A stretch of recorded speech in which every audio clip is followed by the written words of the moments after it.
we step into module 3, right? Part of the module 2, we also discussed about the various principles when we speak about governance. Obviously, it starts with your principles, and we looked at the fundamental elements of the core characteristics of trustworthy AI. What are the ideal expectation of an AI system, which is like avoiding your bias, discrimination, right? What are the trustworthy AI characteristics? So this is all we have done so far. Now we are going to look at an approach of how to build this system, right? We are not stepping into the development and deployment yet.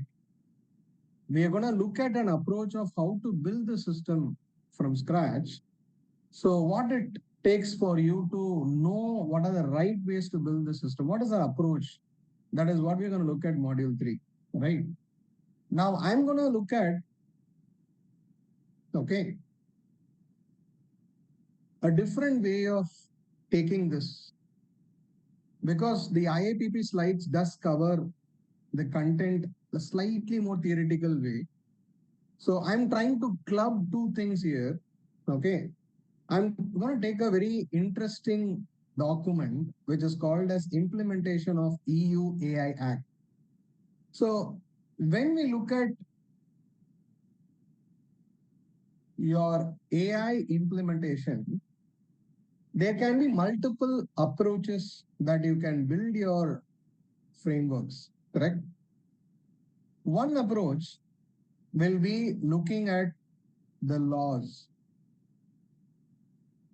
So currently in India, we may not have a overarching law.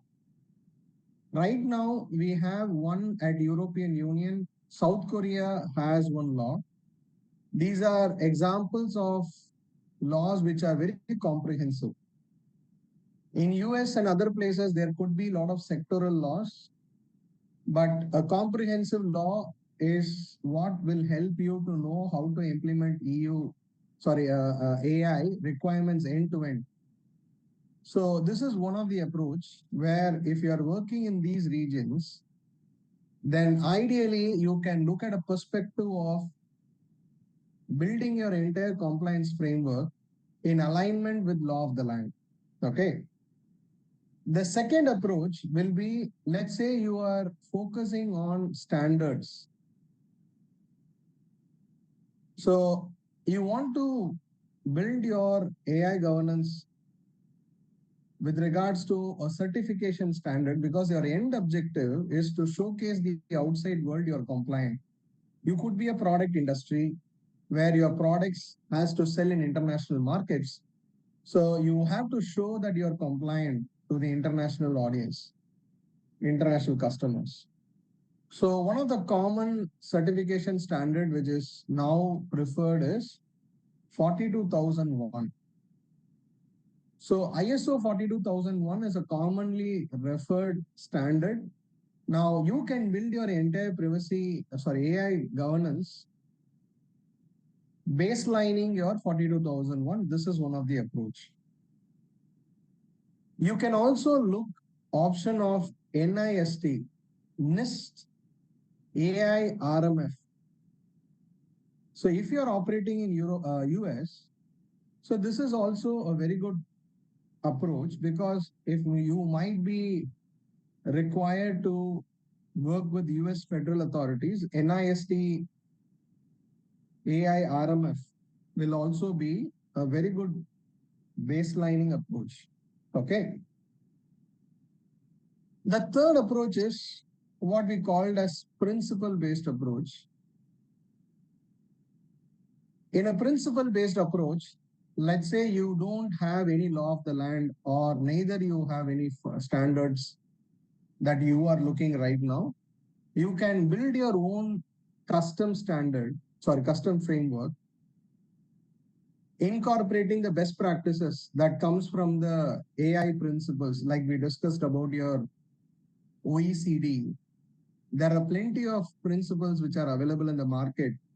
So you bring those principles and ingrain this into your framework. You build your own custom framework. So this is also an approach, we call it as principle-based approach or your custom approach, right? Now, out of these three approaches, there is nothing like one approach is better over the other. Okay. Now, the idea here is the syllabus is not going to tell you which one you should follow. Okay. I'm going to take up one of this approach, which is not something which is required part of the syllabus. But I personally feel the EU AI Act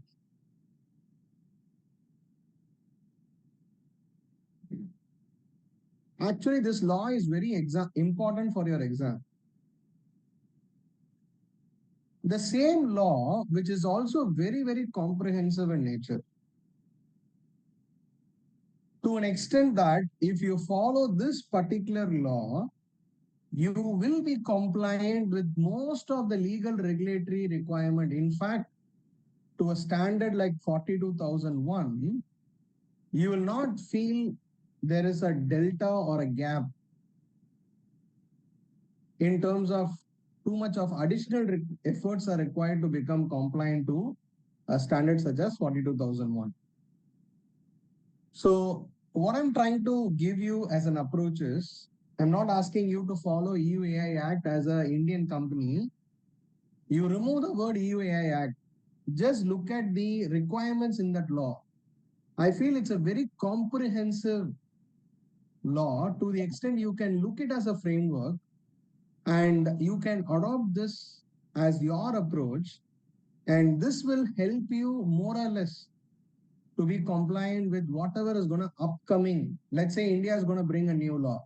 Wherever sector you're working, there could be some sectoral laws that can come up. So my suggestion working in this space, working with various European laws, right, in the compliance industry. So I see this is an approach will be very fruitful for you to not duplicate your efforts again. The main problem when you follow laws, otherwise, the laws are very, very high level. They don't go too deep. The laws generally are very superficial, but EU AI Act, I believe, has a lot of depth. It has a lot of layers. If we sort of understand this, we are going to sort of significantly become compliant in our efforts to build a AI governance system. All right. Now that's the background I want to set. I'm going to take an approach of picking up EU AI Act, and I'm going to explain the governance layer with regards to it. And you are going to sort of relate to, once we complete the discussion and come back to the IAPP slides, you will very much get related to what we discussed there is what is going to be there in general. If you want to learn about AI governance, that is exactly going to be same in sync. Okay. So that is going to be my approach, so that someone asks you to know practically build a AI governance. So you can use this approach to explain them, right? This is how you want to plan to build your AI governance in your organization. This approach is going to be a very solid one. Okay. More or less, you can consider this as a strategy to explain. The way I explained to you, this is your strategy for building your AI governance. All right. You're all with me so far, team? Yes, Jay, I have a question. Can I? Yes, sir. Yes, sir. Yeah. Please. Yeah. Jay, I happened to come across an article in LinkedIn which says that India is coming up with something called like Kavach. I did not read that, but I just wanted to check with you. I mean, in case if you know anything about that, is that India is coming up with any guideline or anything on AI? I There remember is they one called it as Kavach. Yeah. Yeah, there is one guideline that was coming up with regards to your generative AI. It's already out there. Okay. But they have not actually released a comprehensive requirements yet. Okay. So we are On this, I think that the only regulation, the enforceable regulation which has been passed is with regards to synthetically generated content. correct. required to label the content, and that obligation is also on the intermediaries like the Facebooks of the world, WhatsApps of the world, so that the people who are watching that content know that it is artificially generated. It's not Correct. content. So we are still awaiting Sharon. We don't have anything Okay. comprehensive as of now. All Okay, right. sure. Yeah. Yeah. Sai, you had a question? Yes, Jay. So, see, you mentioned like law is actually law standard, whatever it is there. These are like in different or like countries, right? Let's say law is there. It is in EU and South Korea. It's standard which is NIH standard is for US. So, like for different countries, they will be using it like they will be by default using these standards and laws, or else you mentioned it the last one custom. So they derive everything from that custom, like from them, and they'll create a new rule and all that. Is it happening now, or it is still yet to happen on this one? See, we are at a very early stage right now. Okay. Now, usually the Europeans are good at setting the laws, which many other countries follow the path. Okay. That happened with the data privacy laws, the digital laws as well. Okay. So, to that extent, with my understanding on different AI laws which are coming up, most of these laws are going to be heavily influenced by the way how EU AI Act is going to be enforced, right? So my suggestion is, if you understand this EU AI Act, more or less, you will be able to cater to anything that is going to come up in next 2-3 years. That's my strong suggestion, Okay. right? All right. So if you want to remove the word EU and just look it as an AI Act, okay, that is the vision I'm trying to give you. Forget it's a European law. Just think from a pure, like a framework or a standard that is giving you the foundation of how to implement AI governance from scratch. What are the things you need to know? Just look at that perspective. This is a comprehensive approach. That's why I'm trying to suggest this. Right? So it's a win-win. I want you to all be thorough about the EU AI Act, which is required for the exam. At the same time, this is also going to be quite helpful for you in your practical implementation, right? To build your own approach of implementing AI governance, you can convince your top management with this approach. All right, let's get started then, team. I hope you're all able to see the screen. This document is already there in the important folder. I'm saying this again. This document is there in your important folder. Fantastic document. I would say this document is literally a consulting piece, masterpiece. Anyone who wants to use this, you can probably look at a consulting company can charge a huge amount to explain the same thing with a lot of slides. Okay, so this is something you can make use of to understand how you can build AI governance from scratch. All right, now if you look at the EU AI Act, it is dividing the roles. The first and foremost thing is about who is what, right? Now, there are developers and providers. The first important difference you need to understand is developer and provider. The difference is there can be an organization which is only working on developing an AI system, and there is someone who is actually bringing that to the market, which is basically releasing that as a product or a service under their brand name. Now, sometimes it can be the same. For example, OpenAI, Google, Microsoft, Amazon. So these big companies play both the role of being a developer as well as a provider, correct? But sometimes there are possibility that a developer is someone is different and provider is someone is different. Okay, so this is the small difference, but we will usually use the word developer to keep it very simple, right? So developer is someone who is building the AI model system from scratch, right? Who is a deployer? The deployer is an entity which is using the AI. Now, when I use the word using the AI, it does not mean the end user like you and me. It is referring to the companies which are using the AI. So you can use the AI in two ways. One, you can allow your internal employees to access the AI, or you can make your customers use the AI.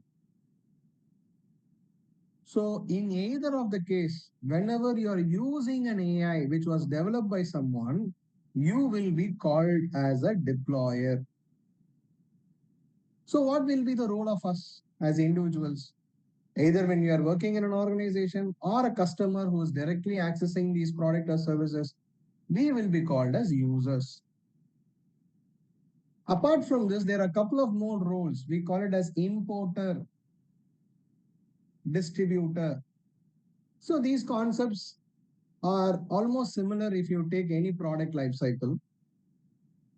So US made product, if it has to launch in an Indian market or a European market, there has to be a local entity that is bringing that product under their flagship banner and introduce that into the market.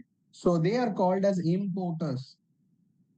So Sorry to cut you abruptly. Could you please once again explain rules like user and deployer difference?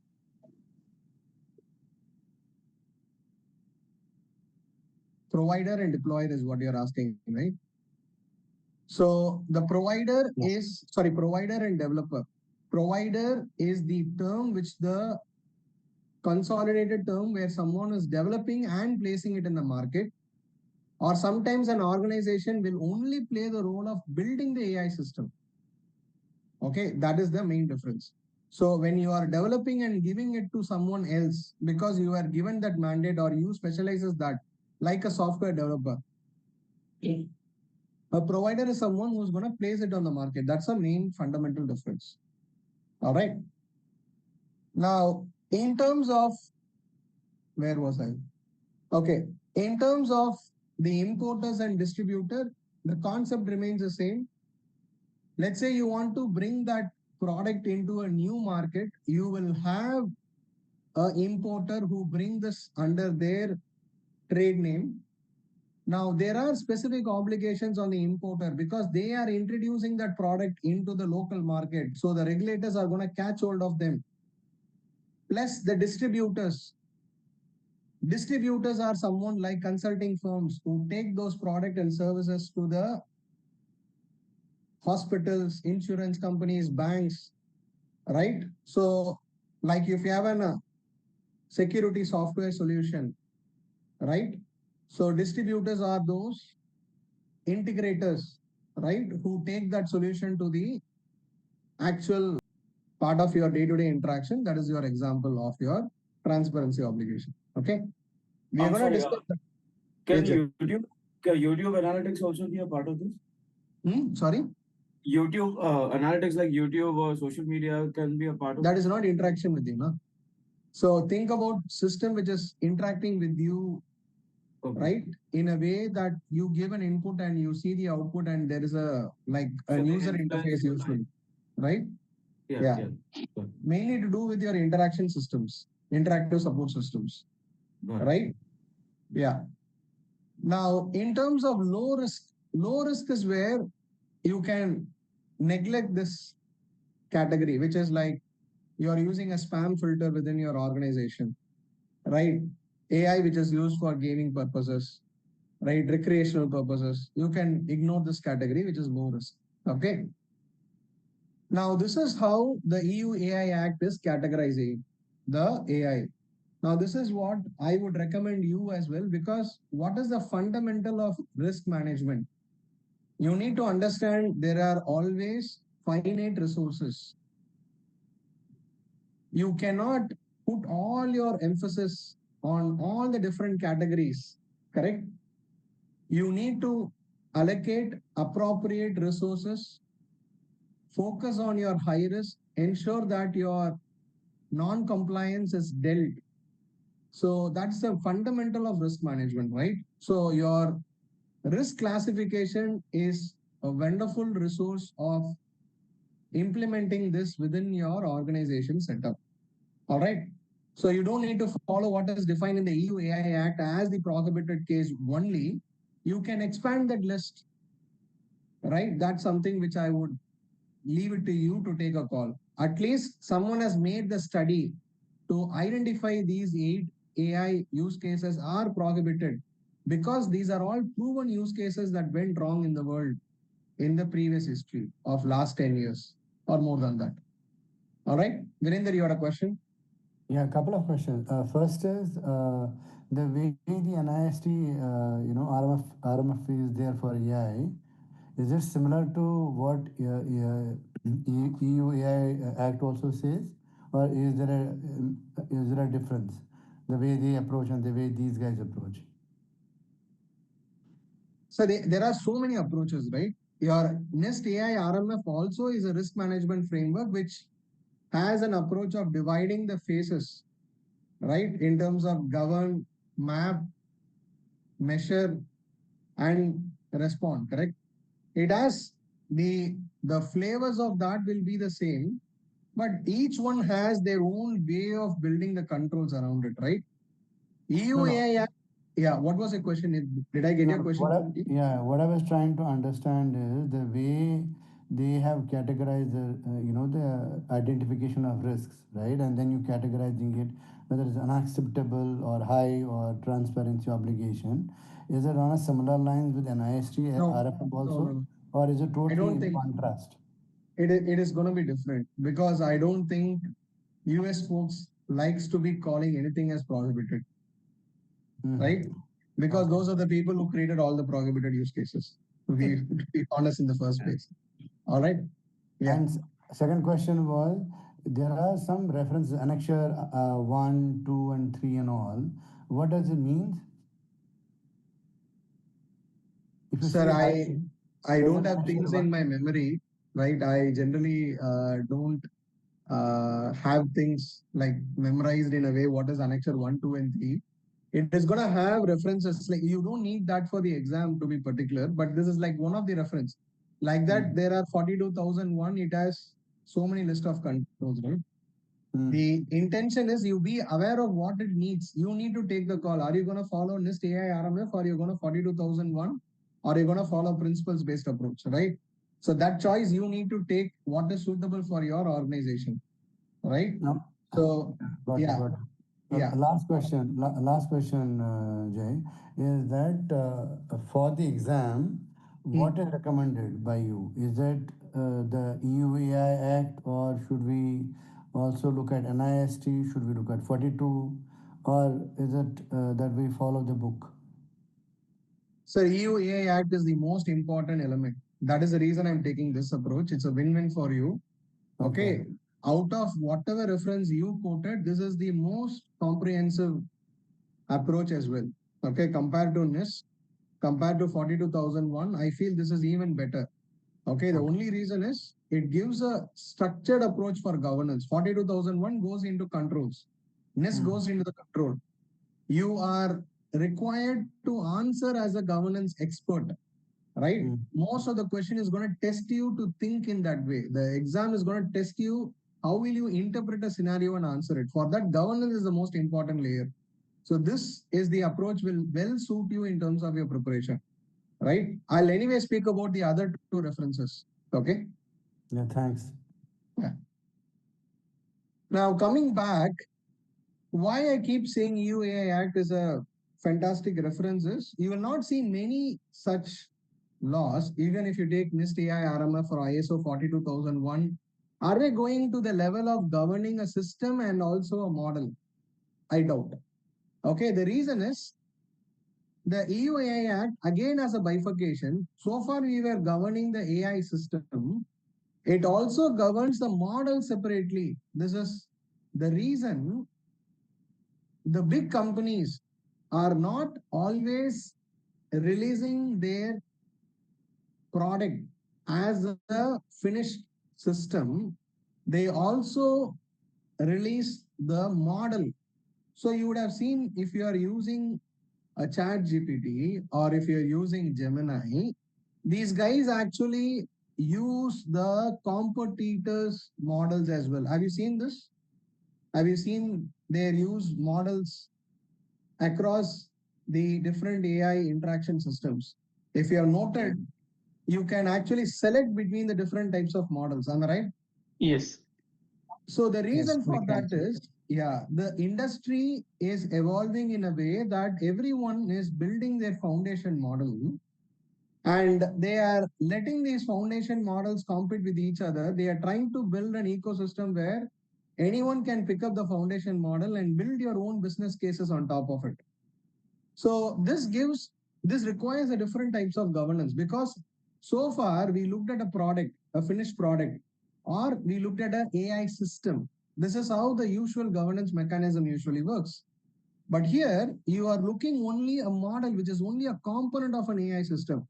So the EU AI Act has an answer for that in a way that only the foundation models. What is a foundation model?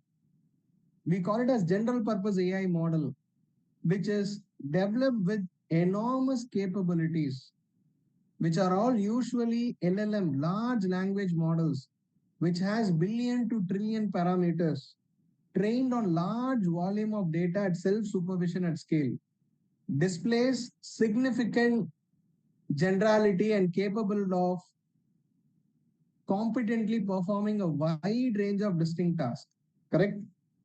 So these are all called as general purpose AI model. And that is what many Indian company will now pick up and start using it to develop their own business solutions on top of it. Right? So the EU AI Act governs only the foundation models. They don't cover anything below the foundation model. So if you are releasing a foundation model, you have obligations under EU AI Act. Now, within that, they also have a high risk category. So what is that high risk category? If the processing capability is 10 to the power of 25 flops, it's like measuring the CPU, just to give a parallel to think of. It is the processing capability of the model, which is measured in 10 to the power of 25 flops. When you have a model at this capability, right? So this is called as a model with high risk, which is also called as systematic risk. Okay. So that means you will have a higher obligations in the market. All right. So organization can release this as a proprietary version or free open source as well. Am I right? If you heard about Facebook, Meta released Llama, which was a open source, right? And your OpenAI, the Googles are all releasing it, their foundation model as a proprietary version. So you can place it in the model in both the fashion as well. Am I right? Now, once you use the model and build a system, you'll go back to the earlier 4 tiers of unacceptable, high risk, transparency, and low risk. Again, you need to follow the same, right? I hope you are able to see the difference. You procure a model and you build a system out of it. Now you need to go back to the earlier table of what are those classification to an AI system. When you use it at a model, you will need to follow the obligations of general purpose AI models. Are you able to understand this difference, team? Just a clarification on this. Isn't it the same as the difference between a provider and a deployer? I mean, I'm the one who is deploying that system, and hence I have to ensure that while I'm deploying, I'm not using it for purposes which generate unacceptable risk or very high risk, the pyramid that you have on the slide right now. Isn't it the same thing?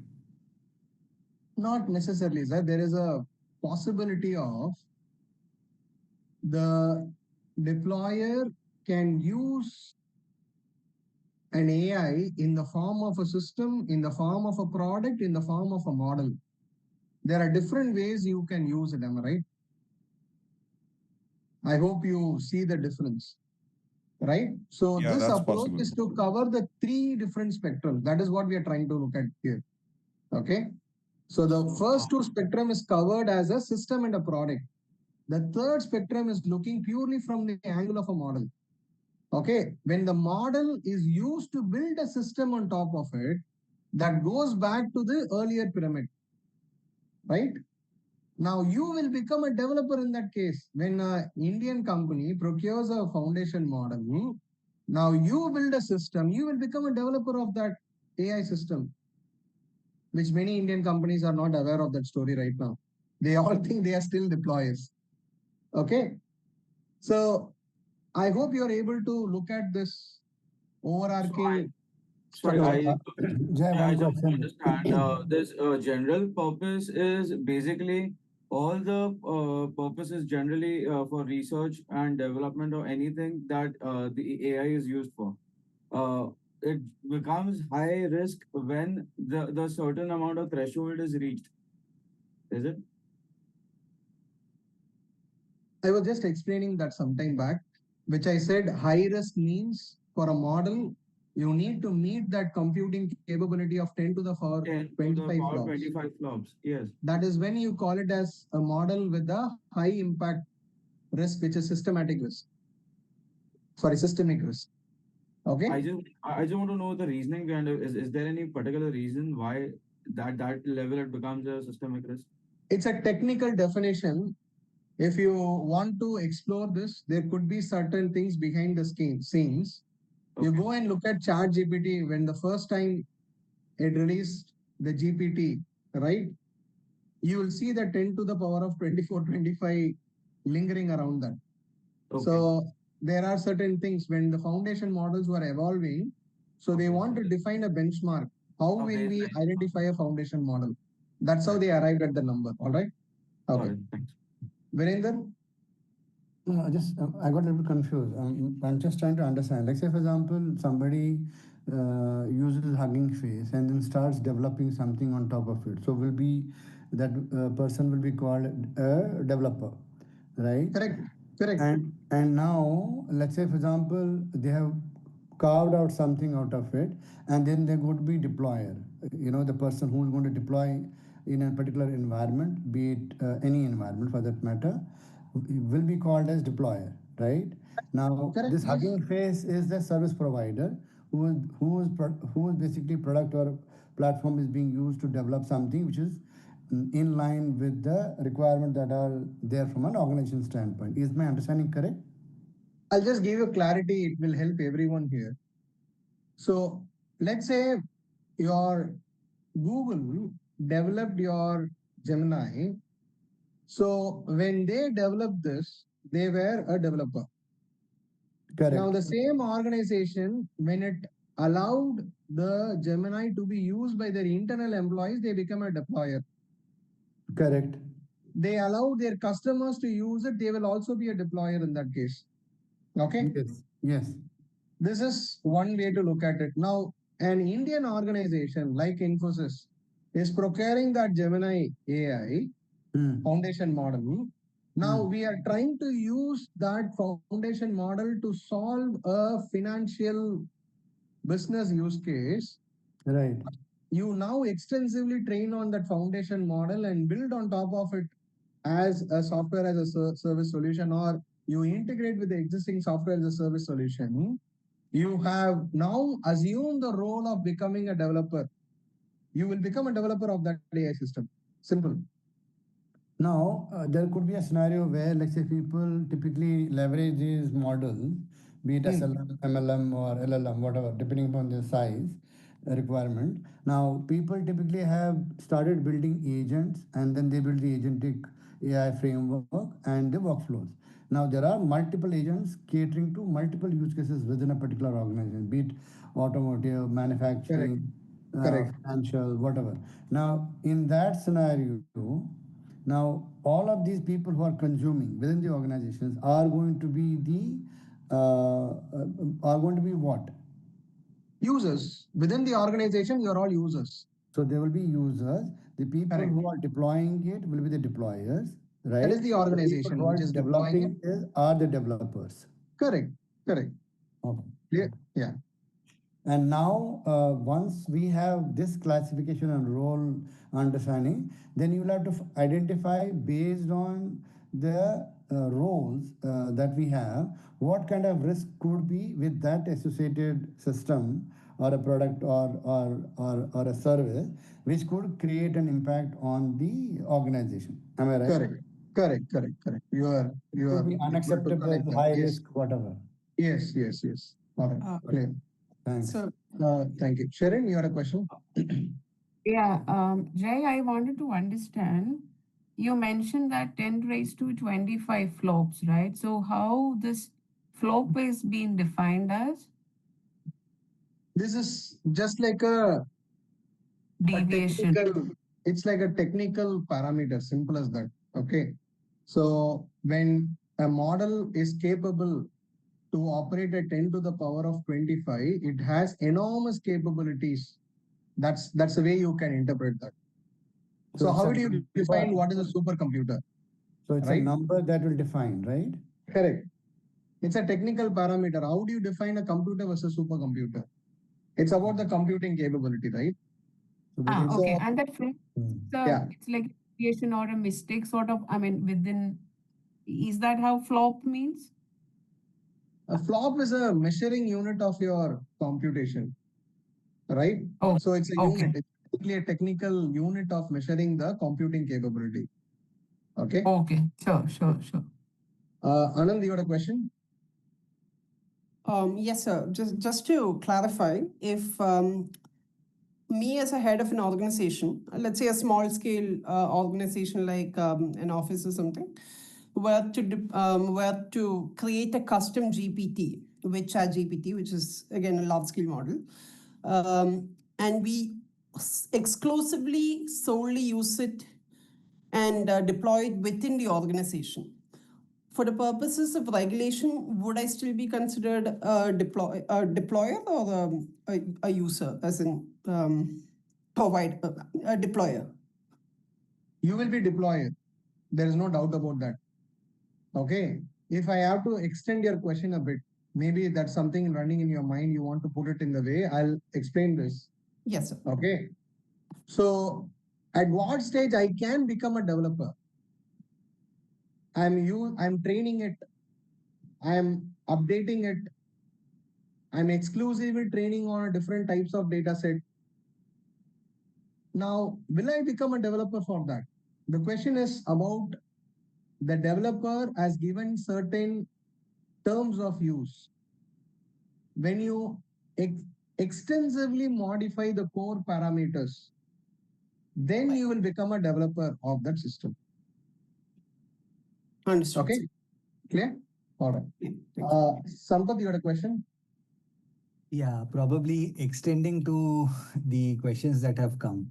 Now, let's say there is a scenario where we are re-engineering the current application, right? Using AI.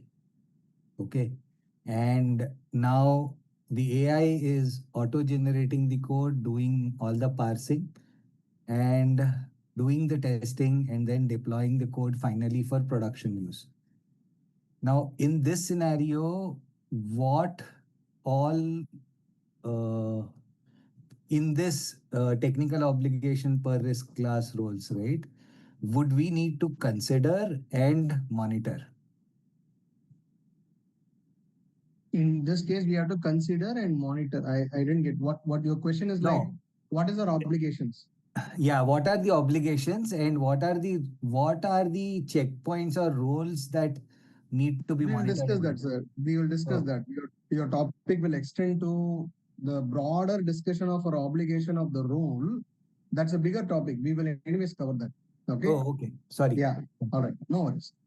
Nilesh, quick question. I need to move forward, team. Yes. So because like a lot of like confusion over here. See, again, we are also developing something on like these LLMs, SDLC lifecycle improvement, and all those products we are developing. So while we are selling it to the customers, so the customers are supposed to do the contracts with LLM providers. They need to get the LLM, but the product or the application is like provided, created by us based on that LLM. So if say tomorrow this LLM does some hallucination or some issue, who is responsible for that? Like it is like the we who created the application, or like the person who is created the LLM, or like the company? We will discuss about that. We are going to discuss that for sure. Okay. So that's about who is going to be responsible for what. That is all about the subsequent discussions we are going to do. All right. Who is going to have what sort of obligation? That is why I wanted to move on to this. I want to pause the questions right now. I want to explain this structure, what you see in front of your screen.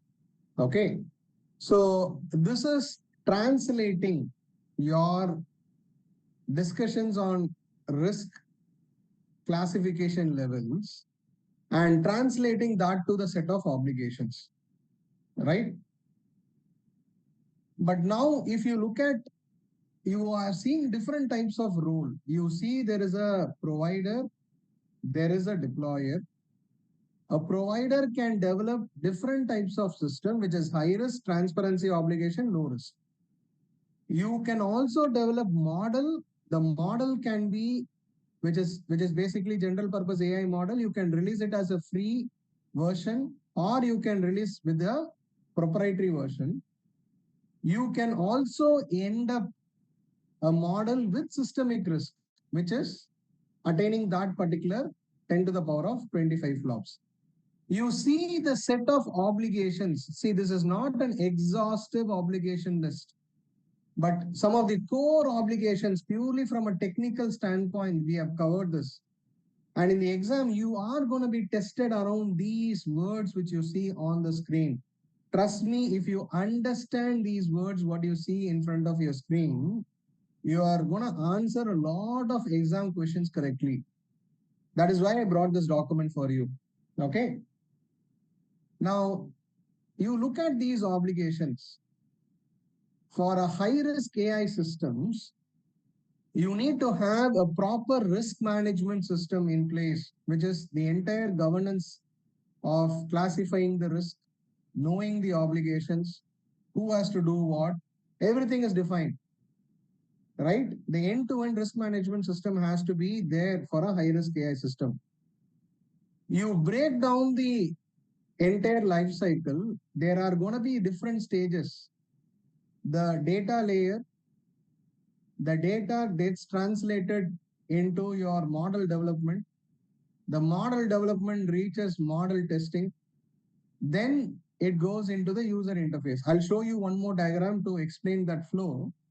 Now, if you look at this, these are all the important obligation, right? You need to speak in terms of your data governance. How do you handle data? Whatever decisions you are doing, whatever you are developing, your SDLC has to be clearly documented in terms of those technical documentation for transparency. I will speak about this. I hope you remember I use the word transparency, interpretability, explainability. This technical documentation is a crucial piece for all these three things. What is record keeping? This is your logging. Every important event has to be logged explicitly for transparency and instruction of use. How do you ensure downstream ecosystem from a developer to a deployer to the user? How do you ensure that the relevant information is cascaded? Human oversight, a very important element we discussed, part of the principle. Accuracy, robustness, and cybersecurity. Now, I hope you can relate this to the previous day discussion. Like last week discussion, you would have heard me describing about the principles. Am I right? Can you look at that and look at these obligations? 75% remains the same. You all agree with me? We saw accuracy, robustness, and cybersecurity. We saw human oversight. We saw transparency, right? So these are all nothing but the principles, correct? The principle is what is translated into obligation. Very simple, right? And when it comes to general purpose AI, what is the main problem? This general purpose AI or foundation model, we are using ChatGPT, but God knows how ChatGPT was created with what kind of data.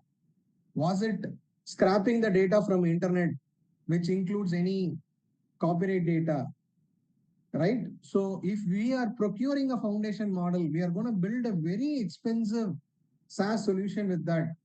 But underlying the foundation legs are not strong, which means the foundation model we procured, someone starts a litigation that this particular foundation model, let's take the example of Gemini or your GPT, you started using it. Now there is an ongoing litigation. There are already currently litigations are running again, to be honest, right? So this could be a case of copyright infringement. So you need to ask these questions, right? How do you give me assurance in terms of that you have not violated any copyright law? Can you give me a summary of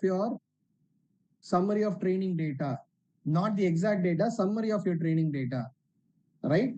When it comes to systemic risk, you will again expand that requirements towards cybersecurity layers like reporting incidents, cybersecurity, and mitigating systematic risk.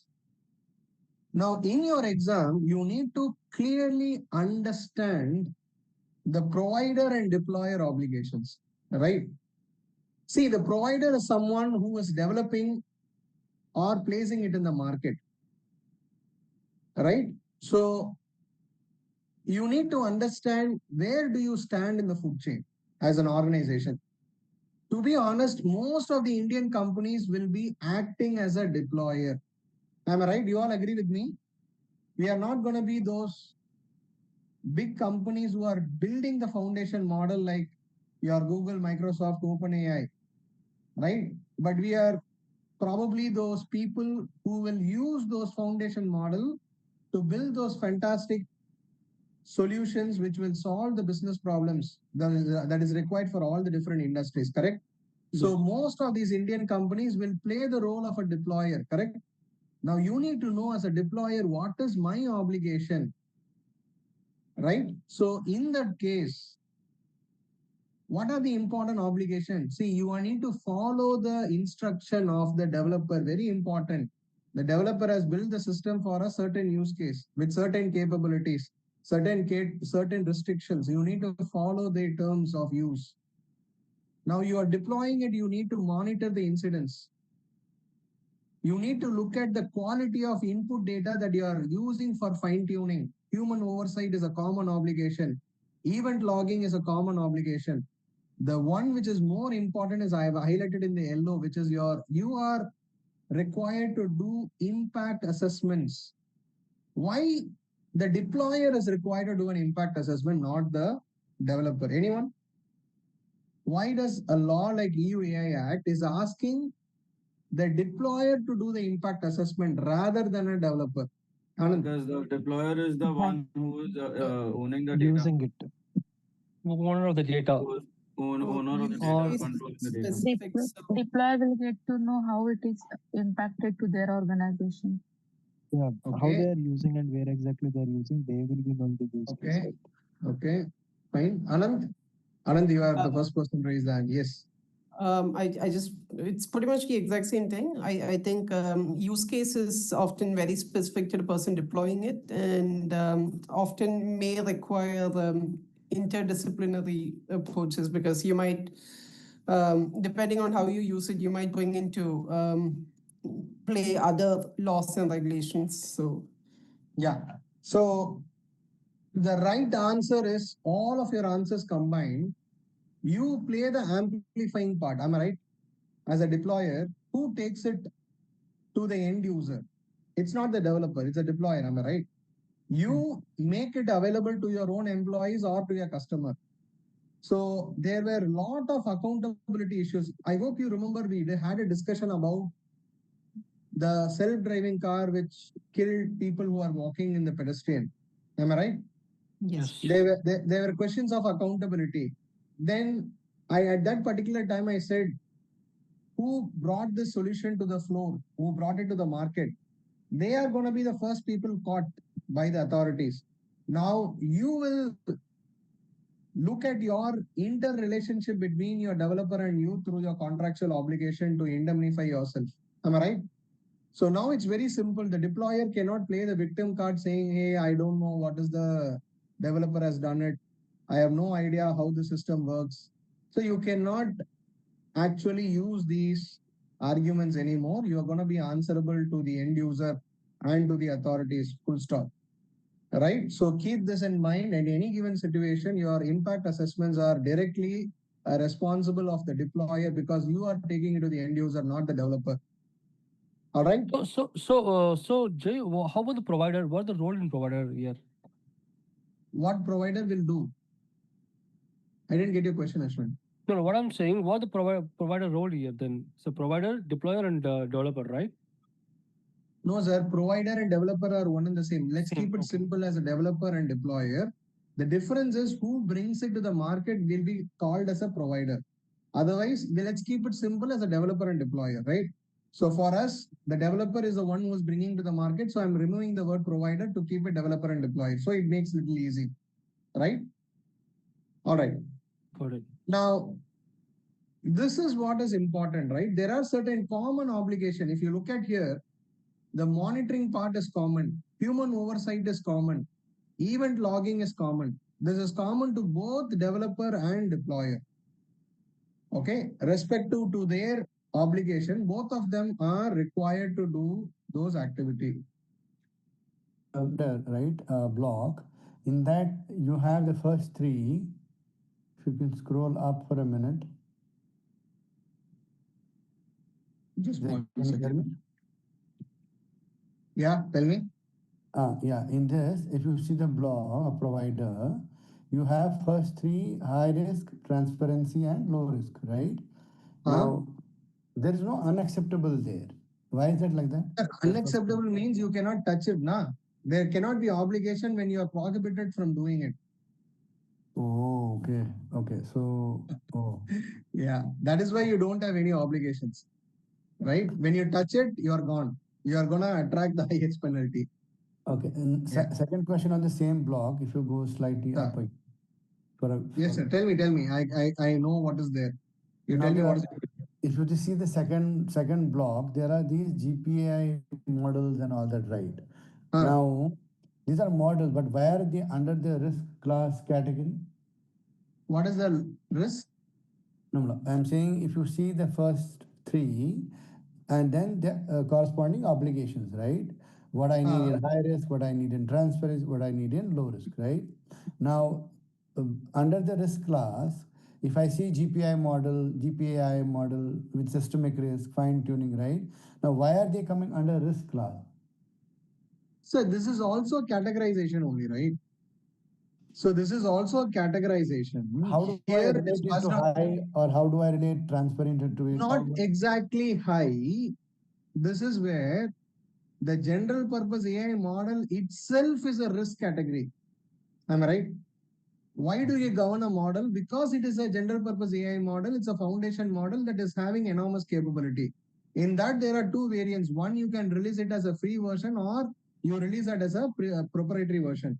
Third, within that foundation model, when you operate at 10 to the power of 25, it is called as general purpose AI model with systemic risk, right? Now you procure this model and you significantly fine tune it. Now you will be called as what? As the developer. Am I right? So this is what is needed. So there are a lot of things, right, based on what you do. Your question is like, how do I see high, medium, and low, something like that here? So this is all categorizations, sir. For the model, the categorization, risk categorization is slightly different. That is the difference. All right? Okay. And these flops are essentially related to GPUs, or is it a general term used across CPUs and GPUs? So it is all GPUs are not CPUs. That's what I'm saying. So it's more related to GPUs, right? Yes, of course. Okay. Yeah, all right. Sarvesh, you had a question? No, you're done? Hey, hi. Yeah, hey, hi. So the question was that in certain cases, if we have a GPAI model, which is later categorized as high risk, both of the obligations have to be satisfied, right? To get compliance with the. Yes. So at the model stage, you would have to follow the model obligation. When you convert into a system, you need to follow the system obligation. And is it a repetitive process, for example, to understand what, so like a DPI that we do, right? Generally, there is a change in process or on an annual basis. So is it the assessment done on a in a periodic interval basis in this scenario? to It understand is the... always the same. The approach is always the same. It's all continuous compliance cycles, right? Okay. So based on your risk management approach, see there you will have your own way of defining how you will iteratively do things. What is the periodicity, right? So those things, it's up to the class of risk and you do it. All right? Yeah. Okay. Thanks a lot. Now I'm moving into giving you the actual outline of governance. So you can segregate the governance of AI system into three categories. The orchestration level, that's the actual layer of governance, and then your integration layer. This is where you translate your policies into you translate your definitions into policies, rules, and replicable templates where you can apply across your ecosystem.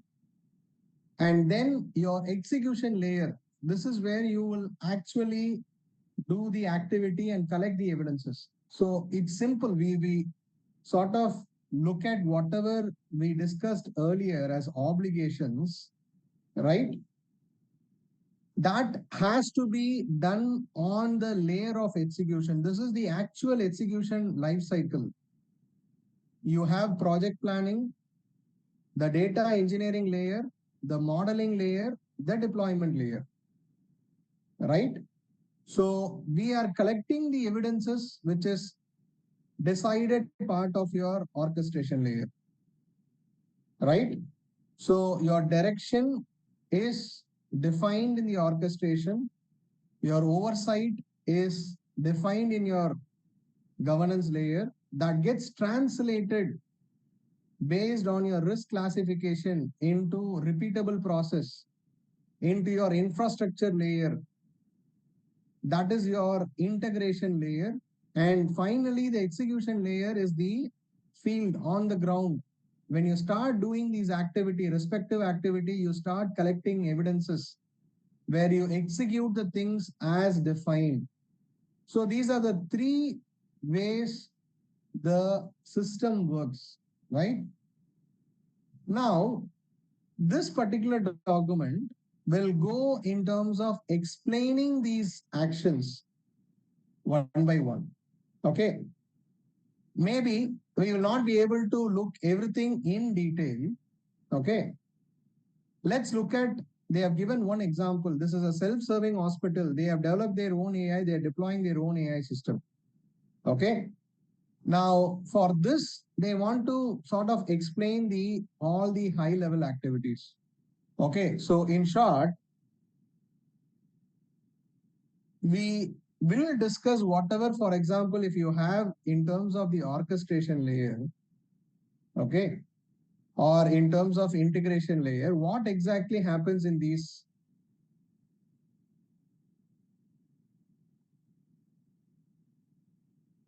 So orchestration layer is where whatever we define as governance in terms of how to do things, the principles, the legal, regulatory, contractual obligations, this is all identified. We will define how to do things.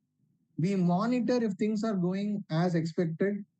We will give course correction and we report to the management as well as to the external stakeholder. That is the main purpose of orchestration layer. Many of you will work on the orchestration layer, correct? The integration layer is where you translate that. This is where your data architecture comes into the picture. How do you manage the data? How do you manage your technical infrastructure to support your governance? Translation of your direction into rules. Creation of templates and procedures which you can consistently apply across each and every development and deployment going forward. It's more like how do you convert your governance into an engineering approach, like you consistently apply across every single product development, right? That's the purpose of integration layer. This is where you create that process. And execution layer is where you actually implement it and create those evidences, right, in terms of implementing as defined in the orchestration layer. I hope you are all clear about these three layers, team. Right? Okay, can you explain it one last time, sir? One last time, or the entire thing, is it? Just the distinction between the three. The last two layers, sir. So, anyways, I'm gonna go with the flow. You will get it. Okay. So Jay, sorry to interrupt. Jay, you can see that the scenario based, so you have a much better understanding. So where you can see the orchestration layer, where you can see the integration layer, those things in scenario level. Ashwin, so we are going to discuss that. So within the flow, right, all these layers work in tandem. There's a diagram within this document that will show you they are all working together in tandem. Okay, but that will not be too easy to look at it. But anyways, I'll show that once. So what happens in the orchestration layer? This is what the IAPP slides will speak. So here it is about setting the direction, the top management, along with the steering committee, along with the AI governance professionals. So this is where you start defining your requirements based on legal regulatory requirements, right? So you clearly define the roles and responsibilities of various stakeholders, various departments, and you need to periodically measure that we are in line with those direction. Are we deviating? Are we creating any non-compliance with the legal regulatory requirement? That is the main purpose of your orchestration layer, right? So they have given this in a detailed breakdown, right, in terms of how actually the orchestration layer plays a role, right, in the life cycle. So this goes a bit deep, but if you spend little more time, you can probably understand this. Okay, so this is just like you divide your obligations based on the risk categorization, based on your role. This is all about the various obligations that follows. Okay, so this document is there in the important folder. All right, and then integration layer. So this is where you see integrating technical and non-technical process templates and controls and providing the observability to the orchestration layer. So here, what is the main role we are going to do? Integration of standardized and reusable templates, integration of AI-specific controls, evidence gathering, and infrastructure provisioning templates. So this is all nothing but the process part, right? And creating the observability tools where we create the dashboards, right? And we create the technical documentation, what is needed, how it has to be done. All the procedure and process part is here. And then finally, the execution layer is where we execute for each and every case of development in the future. Once the process is defined, the governance is set. This is about the execution. Any new task you start now to build a model, to build a system, you identify the use case, you implement the requirements as defined, and you demonstrate it by collecting the evidence. So this is the three layers. Someone was asking me, Jay, how does all these things work together? So before that, they have given examples of your execution layer, which is cutting across all the planning, engineering, modeling, and deployment and monitoring. So anyways, we will discuss these things in detail. This is your interaction between the layers. Ashwin, if you look at this, they are all integrated together to lead to a final outcome, right? So it starts with identifying the obligation, which is part of the orchestration layer. Your obligations are translated into policies and procedures, right? And a key element is leading to the observability part. You creating the way that the orchestration layer gets the observability, that is your evaluation and reporting, right? Execution of policies into AI use cases. And then that is what is done by the execution layer, right? And then your testing and conformity assessment gives that visibility for the orchestration layer to know.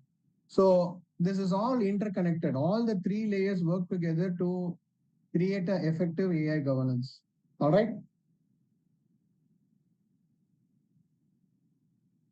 So I hope you understood this. I'm not overcomplicating things for you as of now. I believe this is helping you to visualize how you can demonstrate this for your own organization, right? So my intention is maybe this will help you to showcase a practical AI governance, right? Instead of just speaking the theory, when you look at this document and understand this, probably you will have the confidence to explain this in a proper way, right? I'm going to quickly go through the obligations one by one. I'm not going to spend too much time, but I want to give the overview. My intention is to give the overview here. You can look at this document. You don't need to probably look at this document from the depth of technical know-how for the exam, but knowing those elements. For example, when you speak about data governance, how do you visualize data governance? This document will be fantastic to give you the visibility. The current course material may not give you to this depth. That is the reason I'm trying to show this. When you speak about data governance, what are the important activities that happens? You have data collection process. We have the curation of the data. We call it as data pre-processing. This is where we do the quality checks on the data. This is where we transform the data, right? We work towards some important obligations where we are trying to work on the data quality, your discrimination, bias, and all these things. This is the most critical phase of your AI development, is the data layer. 60-70% of your efforts is circled around these important steps. And data provisioning and documentation, this is where we create the lineage. Lineage is where how the data was collected, how the data is flowing across the systems. All right. So from where did we collect the data? What actions we are doing part of pre-processing? How do we ensure quality and bias issues are taken care, right? So that is all about your data governance at a big picture, right? Now, for each of these things, there are specific controls you can develop, right? So, Jay. Yes, sure.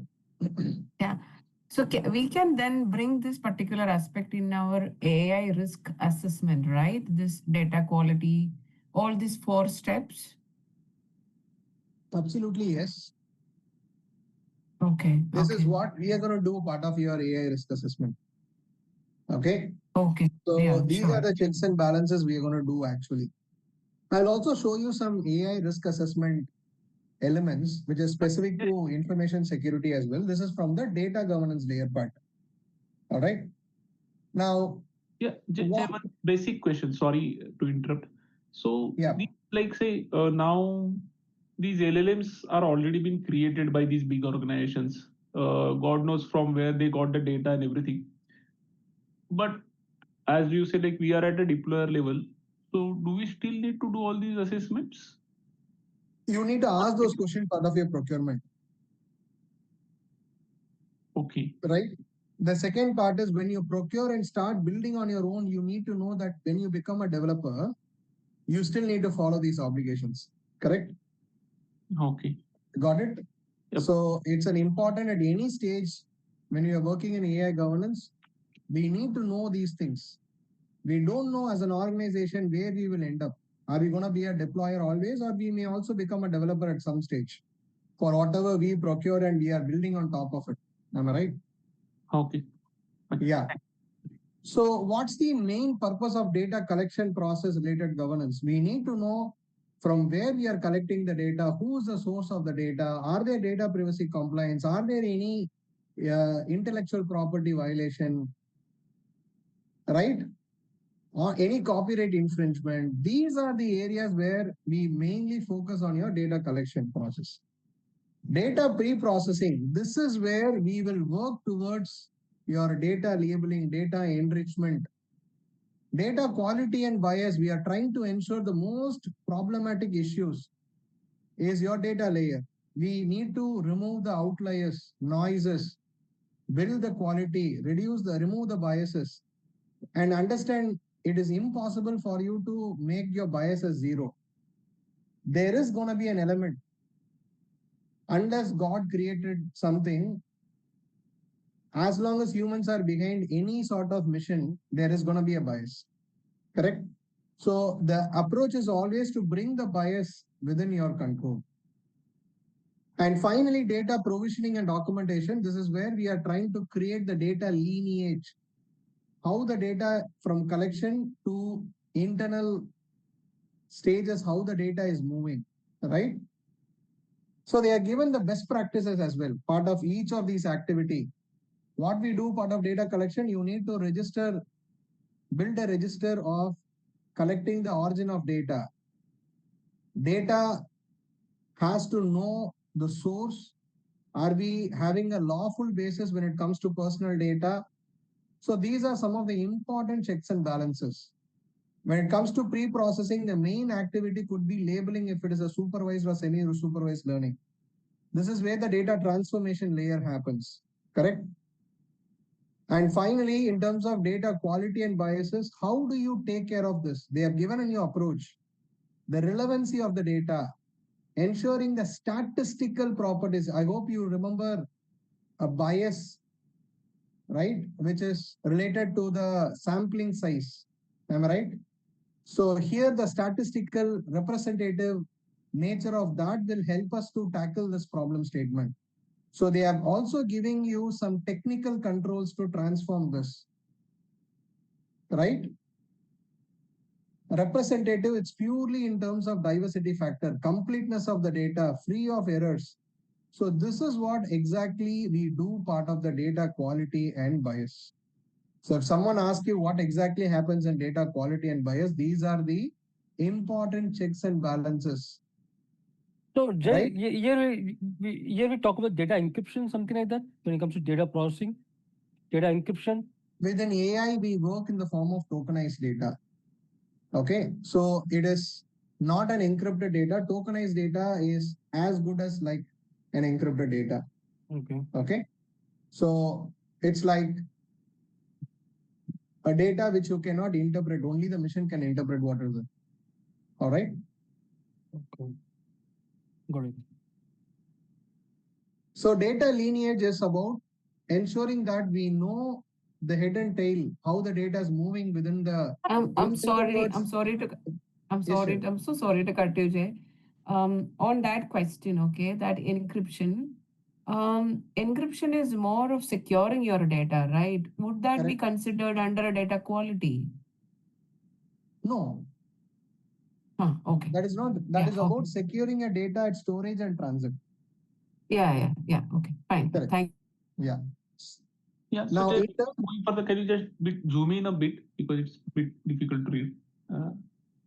Is it easy. okay? Yeah. Make it bigger. Yeah, that's right. Thanks.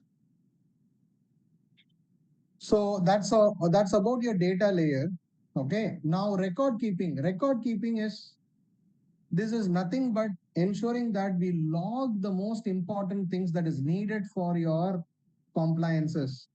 So for that, what is the most important things?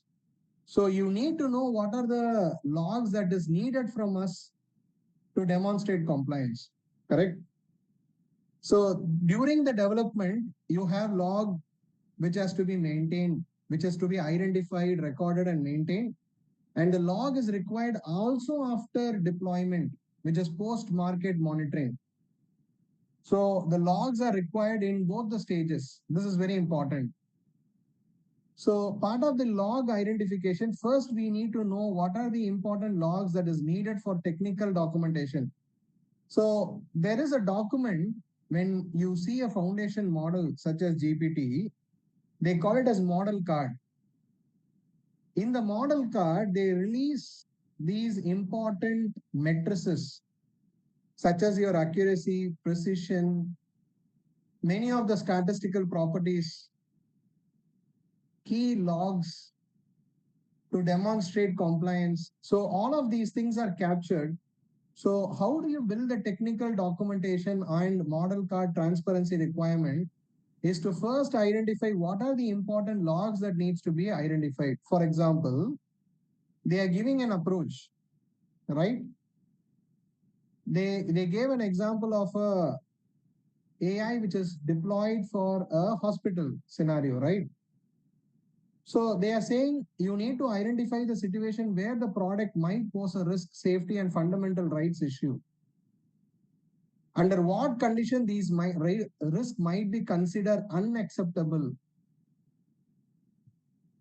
Document the event that should be logged to ensure the circumstances are traceable. So this is the logical way of identifying what are the logs to be identified. So they are looking at three important parameters. Any event that can affect the safety, which is the physical safety and mental safety of people. The health, right? This is mainly because it's a health data scenario here. They are looking at health. The third is fundamental rights, right? Your right to democracy, your right to employment, fundamental rights are there, right to privacy. The third is if you substantially change during a development, that also requires a log, right? Now, you need to develop these key identification, right? They are giving you examples of the logs like violation logs, model logging, access management logs, stakeholder reporting, comprehensive logs, right? So these are all examples of your logs that needs to be managed, right? So let's say take the example of post-marketing logs. What are the types of log that needs to be captured? So they are giving examples of data engineering, modeling, and deployment. Okay, so this is mainly for your technical team to understand these are the logs to be captured part of all the significant event that happens during development and deployment. Anything to do with the data, significant change on the data, any characteristics change which is exhibiting in a case of bias.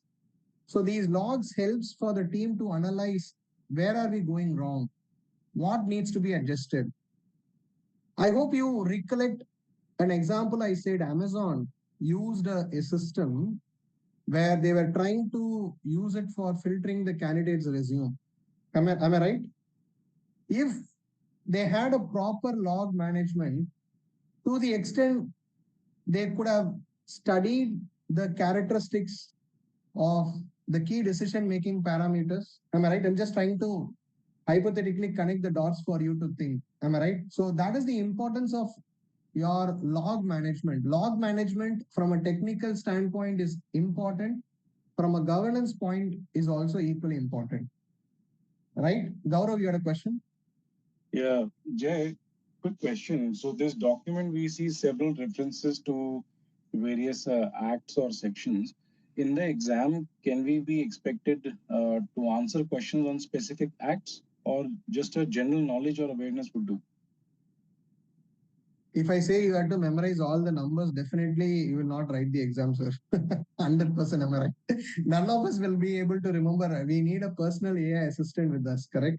So the exam is proven, but that it's not that proven. Right? Okay. So you need to understand the essence of the law, but you don't need to memorize the provisions of this and that. All right? Yeah, thanks. That was my question. Thanks. So is that something that they will ask in each of the life cycle, what happens where and all? It's about mostly it's a practical scenario, sir. It will be like they will give a live scenario to make you think, how do you apply these principles? What is important? What is leading to a problem? How will you solve it? This is how the exam questions will be. So it's an adaptive, not objective. It is objective nature, but questions are all scenario form. Oh. Yeah. It is not like a CISSP exam where the exam nature is adaptive. Your next question is based on your previous answer of the question, right? It is not adaptive nature of exam. It is all preset of loaded 100 questions, right? But it's all scenario form questions. Okay. How will you think as a AI risk management professional for this particular scenario? What is the best approach? Right? That's the nature of the exam. Now, we have spoken about the word transparency earlier, right? How do you translate the word transparency? So here, it's about giving out clearly what is the system built for. That is your capabilities. Call out your limitations. How did you comply with the legal regulatory requirements? For the technical team, how they can interpret this system. So this is the overarching term of transparency. Am I right? So transparency is the overarching term that covers explainability and interpretability. Am I right? I told this earlier to you. So that is what they are trying to cover here as well, where you need to create the terms of use downstream for your deployers and the end users, where you clearly call out the system is built for so and so purposes. It will work well for these kind of situations. It will have limitation when it comes to these situations. Am I right? So this is very, very important.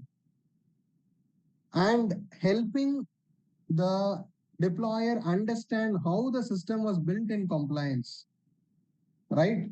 And help the deployer understand how to manage, how to interpret the AI. That is all about your transparency.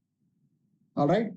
So with regards to it, you will detail down the terms of use, the hardware capability, hardware requirement, infrastructure, expected lifetime of high-risk AI system, the necessary maintenance measure, what is the fine-tuning requirement. All of these things has to be specified part of your terms of use. So when it comes to your compliance information, right, which is how did you build this SDLC with regards to did you build a system which is compliant, right? So try to give that information in terms of level of accuracy, give the measures such as robustness, cybersecurity, right? Any sort of foreseeable risk for the high-risk AI system. When appropriate specification of the input data and others. So this is mainly giving out the information on how did you comply with your development requirements, right? Interpretability is for your technical folks to interpret the system. If you want to fine tune it, how do you do this, right? So this goes into how the input is converted to the output. Am I right?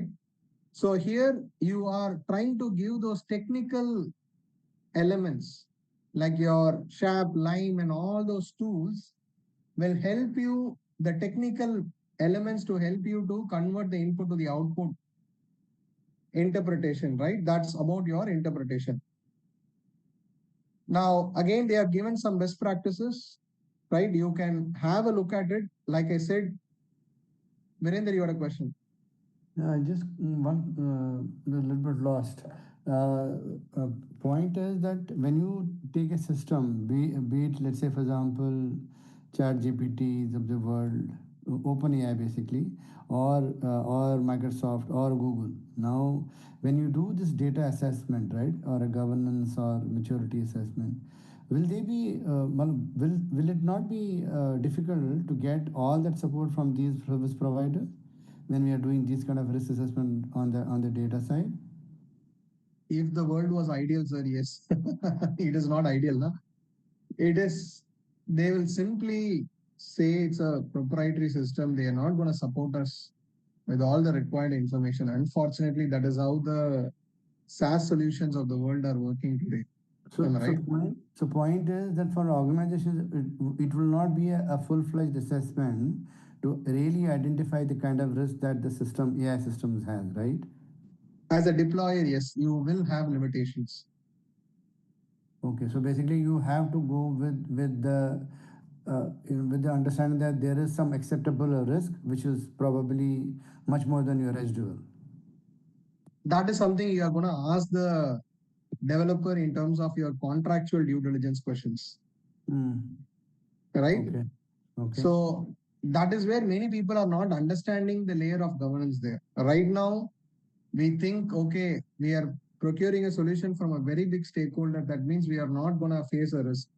Unfortunately, this is a very fast moving environment where everyone is in a rat race, correct?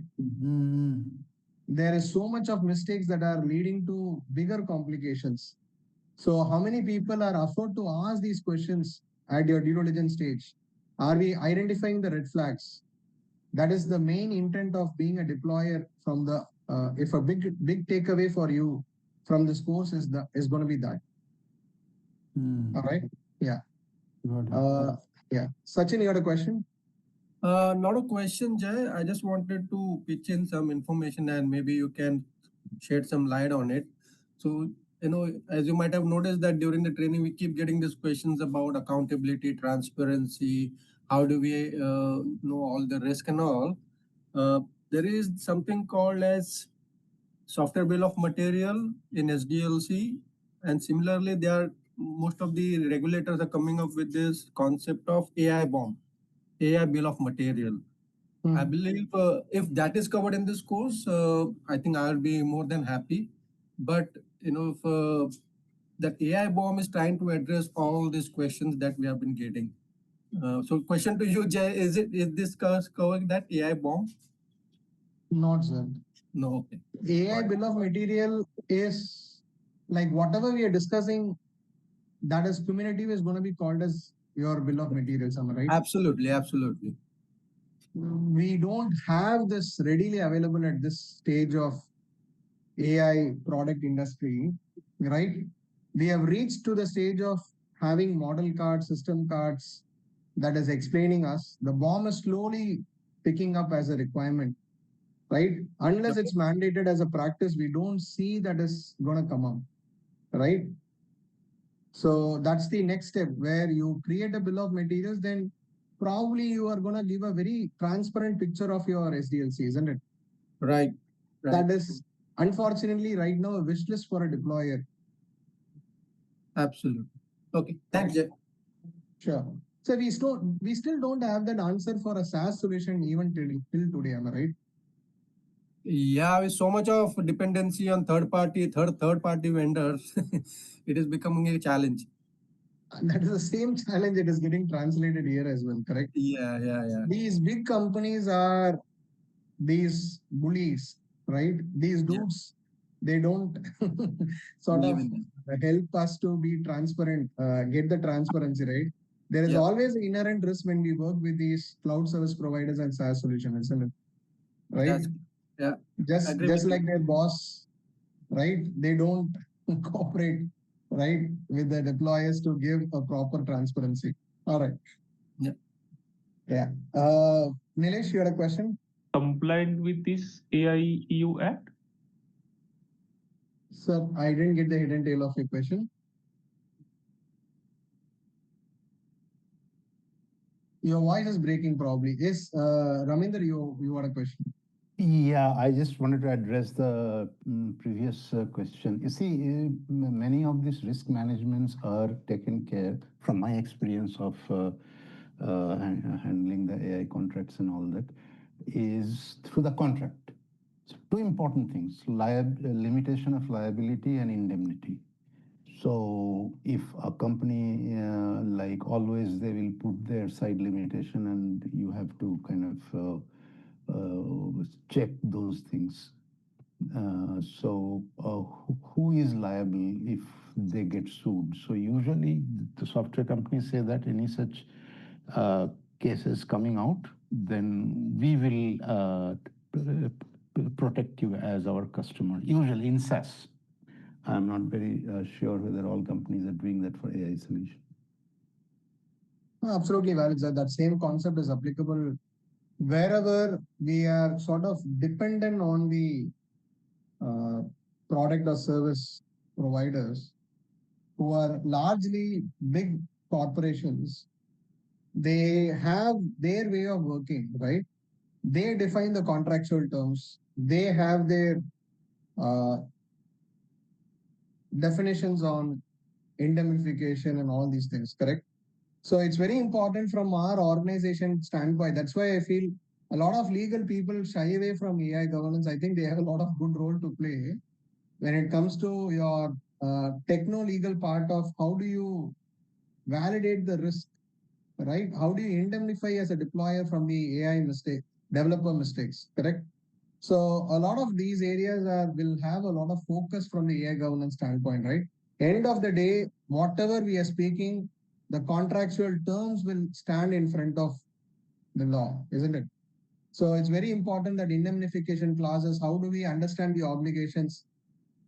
How do we look at the terms and understand the traps within those contractual terms? So there is a lot of legal teams role in the same.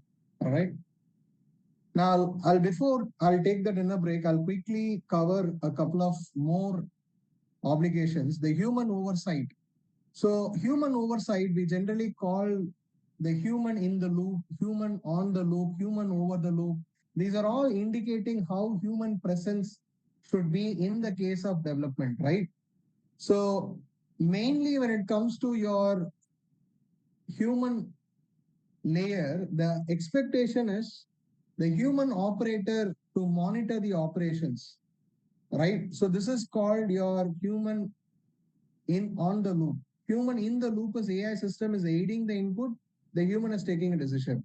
In most of your autonomous AI system, we are on the loop where we are monitoring how the AI is behaving, correct?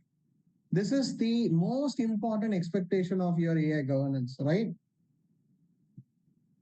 We were speaking about your general, we were speaking about your layers of AI evolution, right? We are a narrow AI, but we are not reached the general intelligence, right? Whichever layer we reach in the future, but the human on the loop is going to be a mandatory requirement in the law, full stop. That means our job is going to be there for sure, because without human on the loop, you cannot have AI governance, right? So it means that you need to have a human operator who is looking at the performance of these systems, looking at their logs, evaluating their results, monitoring if there are bias, monitoring if the system is going to lead it to a harm, right? So that is very important. For that, you need to upskill your human observers, correct? The controllability. I hope you remember the kill switch. Did I use the word before, kill switch, team? Yes, you did last Yes. time. Yes. So that is the element of controllability, right? In these kind of high risk use cases, how do you plug from the production and take the human control? That's a very important element to be embedded. You will see these kind of things, right? Going in the future, you will have a kill switch is an integral component of any high risk use cases, right? You need to have that controllability, right? So this is how you translate your human oversight, all right? So you need to identify what are the things that we need to monitor. We need to detect anomalies, dysfunctions, unexpected performance, right? So this is very important. And whenever it is a high risk, you need to take back the control. So they are given examples of the same.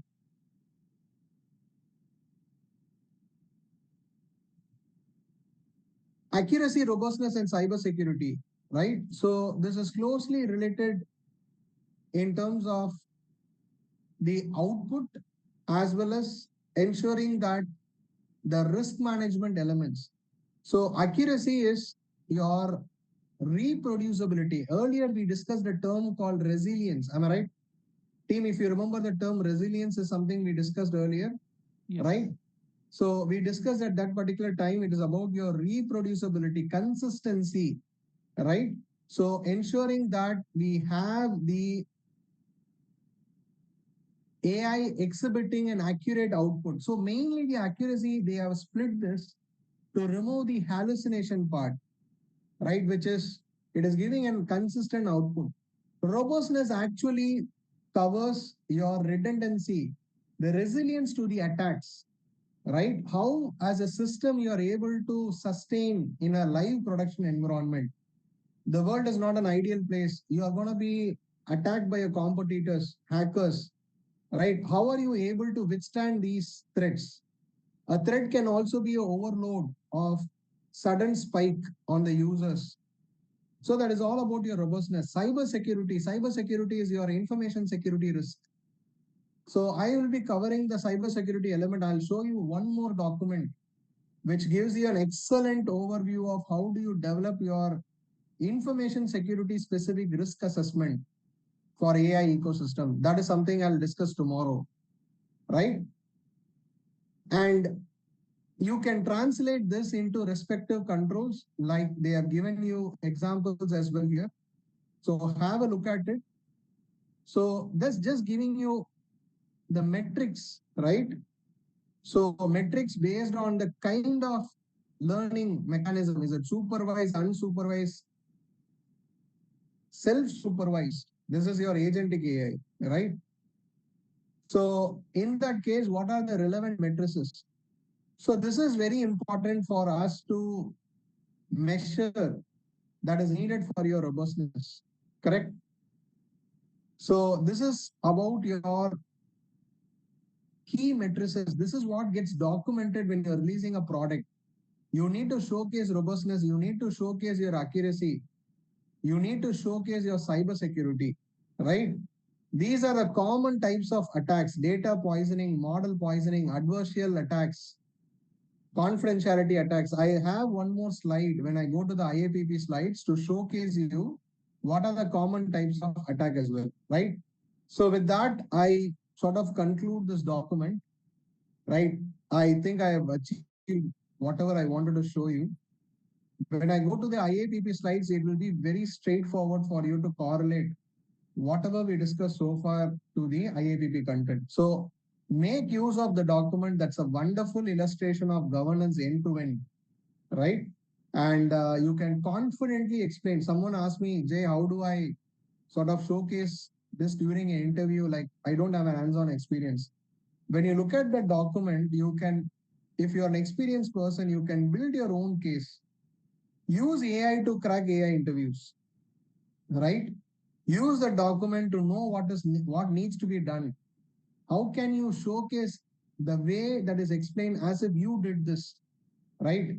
That will give a confidence. Not many people know AI governance right now because as India is not a country which is developing these foundation models. We are the people who are deploying it, right? So we are still at a very early stage, early curve of that AI lifecycle in India, right? So this is the best time if you invest your energy, definitely with that kind of efforts, you can crack. There's so much of resources I have shared with you as well. I'll give you a walkthrough on those materials that will give you enough confidence how to use them. All right. Kate, you had a question? Yeah, you know the EU AI Act implementation. How many pages were there? Because there was quite a bit. And are we expected like to know all of it, or just what you shown us? Because how do we, narrow it down a bit? I'll cover that, Kate. I'll tell you how to conquer that EU AI Act. It's a very broad law. Okay. There are 100 clauses, probably more than that. How do Yeah, you but know what is, yeah, correct. in that guidance, in that guidance itself, are there any specific topics that we need to refer to? The guidance that is on our folder, the Right. one you showed just now. So, is there any particular areas we need to focus on more than others? I'll cover that, Kate. I'll give you an overview of how to prepare for the EU AI Act. What is important, right? How do you do that? I'm going to cover that part of the discussions. All right. All right. Thank you. Yeah. So team, that's the end of the overview of a practical document to explain the AI governance. And after the break, I'm going to explain it from the theory standpoint of what is there in the IAPP slides, right? I'll run through this because whatever I've explained, I'm not going to repeat it again. And there are a few more interesting things which I want to show you that is there in store for tomorrow, right? And I'll cover the data privacy intersection tomorrow. I'll show the risk management security standpoint. I have another beautiful document to show you how do you do the practical AI security risk assessment, right? And I'll also cover the privacy part. So the core elements of security is privacy risk and the compliance risk we are going to cover in detail. That is what is expected from an AI governance professional. I'll also show you there are a lot of templates there in my folders. You can make use of it, right? When you want to do these activities in the future. All right. So with that note, I'm gonna step into the break. If any questions are there, I'll answer it. I'll otherwise step into the break team. Jay, how long we would be having the access to Google Drive? Is it like till the course or for 1 year? So you can download it now. Yeah, I can download. Just checking. Yeah, it will be there. I think for 6 months or 1 year. That's an InfoSec train policy. I'm an independent trainer. They decide the terms, sir. Okay, fine. Right? Yeah. Jay, So- this particular PPT, sorry. Yeah, please go ahead. So this PPT, this deck is available. Somehow I was unable to get it from all those list of documents. This PPT is available in a PDF format, ma'am. That is called as your participants guide. Okay. Right? Okay, that AIGP participants guide. Okay. Exactly. Okay. One last question, if I may. Would it be accurate to say that as long as we sort of study the AI Act, that sort of covers like a major portion of the syllabus? Because I find it, to be honest, quite uneasy that we don't really have a textbook or anything. So it would be nice to find something to ground. If you can conquer that, yes, of course. That's the reason I picked it up, right? Since you are fresh from my CIPP training, so this is an easy way for you to look at it as a shortcut for you. Okay, that's why I said, you see, now you quickly captured it, how to crack the exam. You have a shortcut in your mind, isn't it? That's why I said when I started this course, it will be much easier for you to crack AIGP compared to very senior people, right? So because whatever you're going to see, you have fresh mind to capture everything and retain it for the exam as well. You ask people like me who are maybe 15 plus years of experience, it's little tough to write exams. You ask anyone who's here, who are senior enough, they will say, Jay, at this age, writing a professional certification exam is tough. Understand. Yeah. I agree, Jay. I'm with you. Yeah.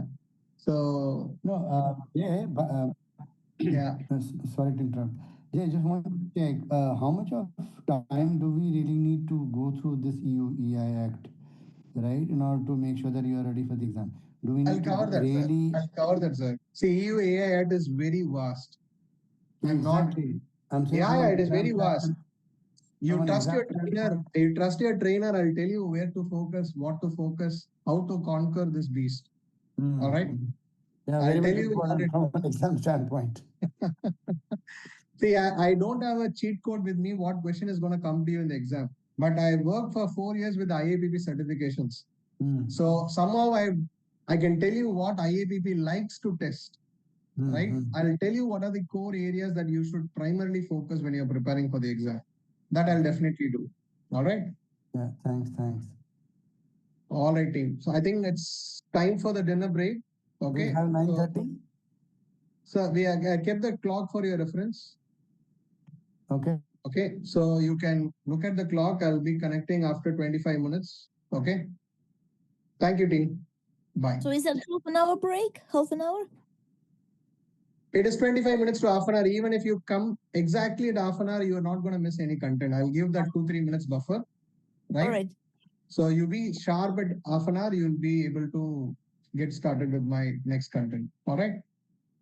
Thank you. Thank you, everyone. So let's give little more break. If probably I'll keep it 28, 29 minutes. Okay. So that everyone joins back. I'm giving a little liberal break. I also exhausted my throat a bit. So I'll come back with fresh carbs, energy to continue the next part. All right. Thank you, team.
Team, can we start? Can you give me a thumbs up if everyone has joined back?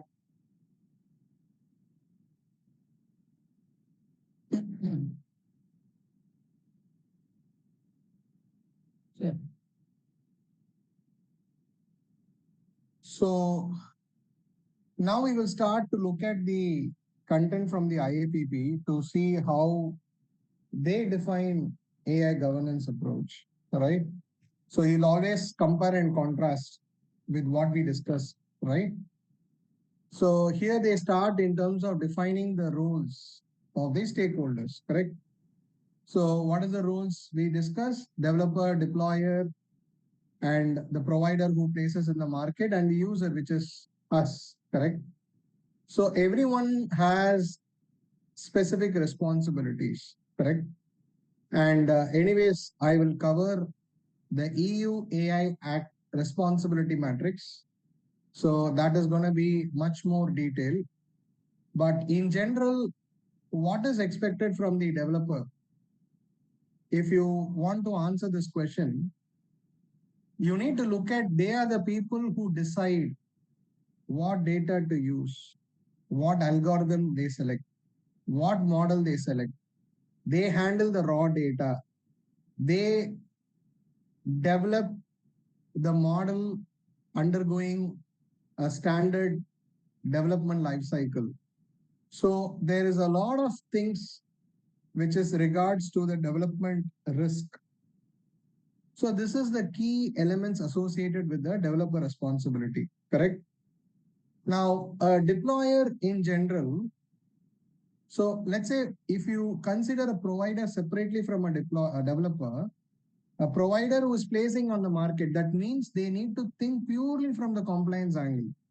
They need to look at the aspect of legal regulatory requirements which is applicable to their product, like the risk classification matrix, right? They need to ensure safety, transparency, the principles, whatever we discuss in terms of their obligations.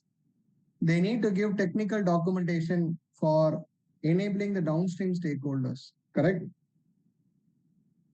And with regards to the deployer in general, what is the obligation? You need to follow the instructions, you need to monitor the system, have human oversight, conduct the impact assessments, ensure that you are not amplifying the risk which is inherent to the AI system. Very important, isn't it?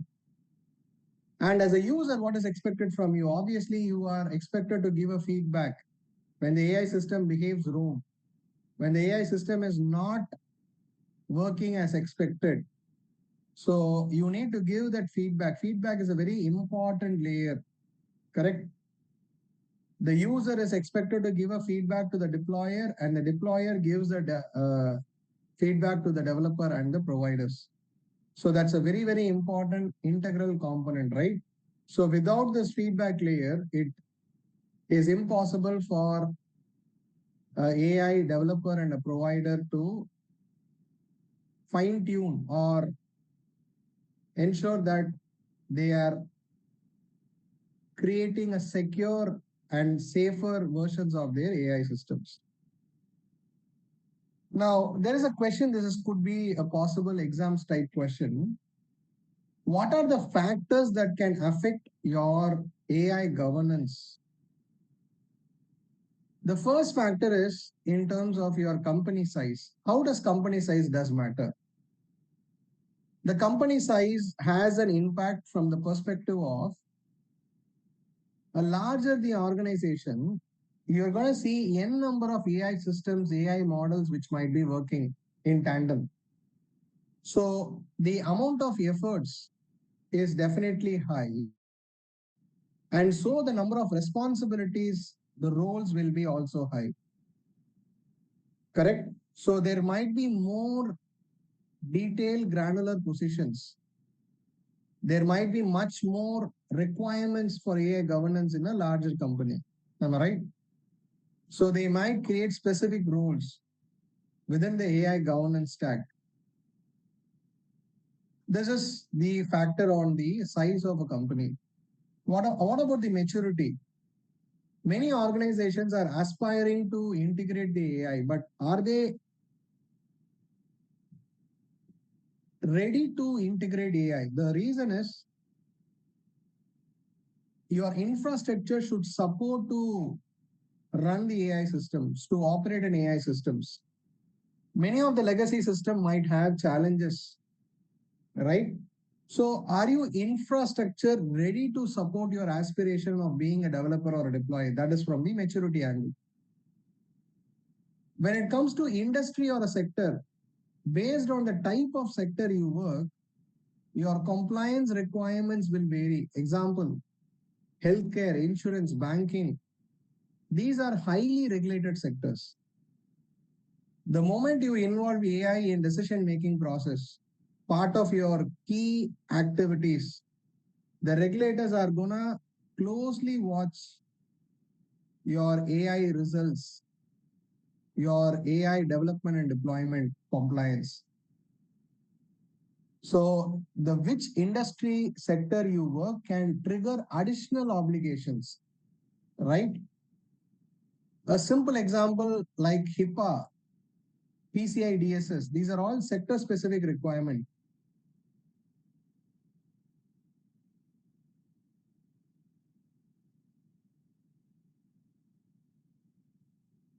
When handling children's data, this is from the examples of US. If you take the example of Indian ecosystem, RBI, TRAI, SEBI,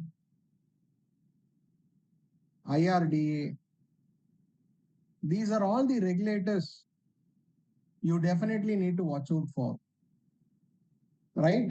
So RBI governs the banking sector, TRAI regulates the telecom sector, SEBI regulates the financial markets, IRDA regulates your insurance. So these regulatory authorities will definitely come up with some specific AI governance requirement. I foresee like the way 27,001 was mandated, 42,001 could be the future of showcasing compliance. All right. So this is one direction which many organizations tend to move, because to remove that element of worry for the regulators or to showcase your baseline of trust, 42,001 certification standard is a good option. Bharat, you are Yes, sorry. You mentioned that company size.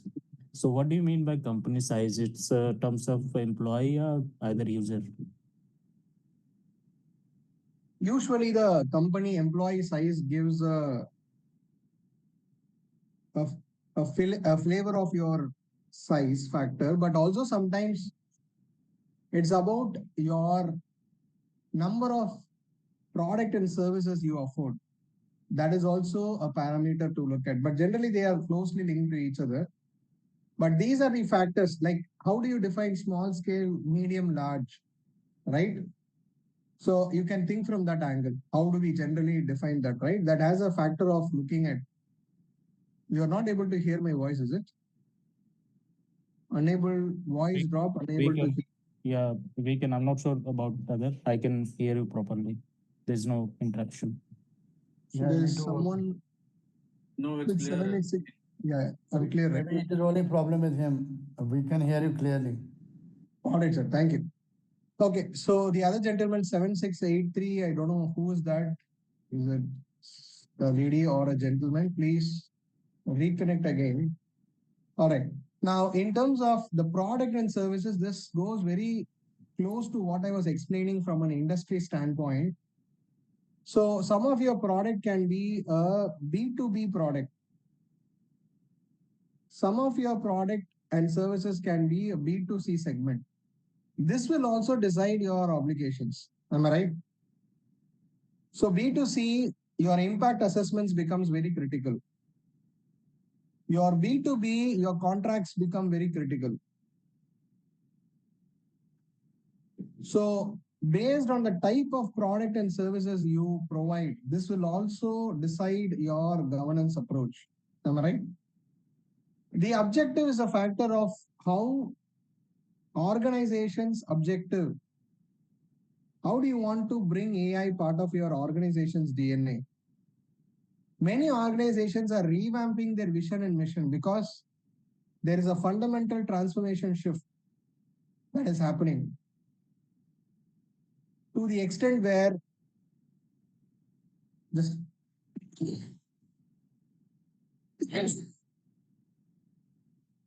so to the extent where organizations will be need to look at their strategies, their roadmap, whatever they would have planned in next 15 years, 10 years might be achievable in next 5 years with the advent of AI, right? So what is your focus? Profit, quality of service, trust.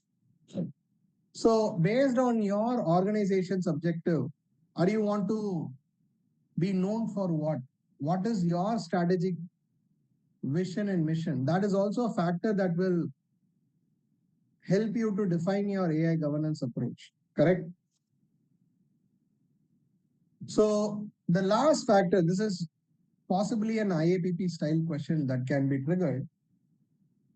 The risk tolerance. How come a risk tolerance can be a factor of AI governance? So if I ask you a question like, does bigger the organization, does it mean they have higher the risk tolerance? What do you say the statement? Is it true or false? False. Bigger the organization means False. False. Anyone says true? I heard a couple of voices say false. What about others? Can you give me your answer in the chat? Can you attempt this? How is a factor of risk tolerance? Bigger the organization can reflect that they might have a higher risk tolerance. Team, I want you to answer this question. This is important. Ma'am, you have to give one answer, true or false, right? So what you're saying is false. Maybe what you're saying not necessary. Maybe I'm interpreting it as false, correct? Okay, I see few people are saying true. Majority of you are saying false. Okay.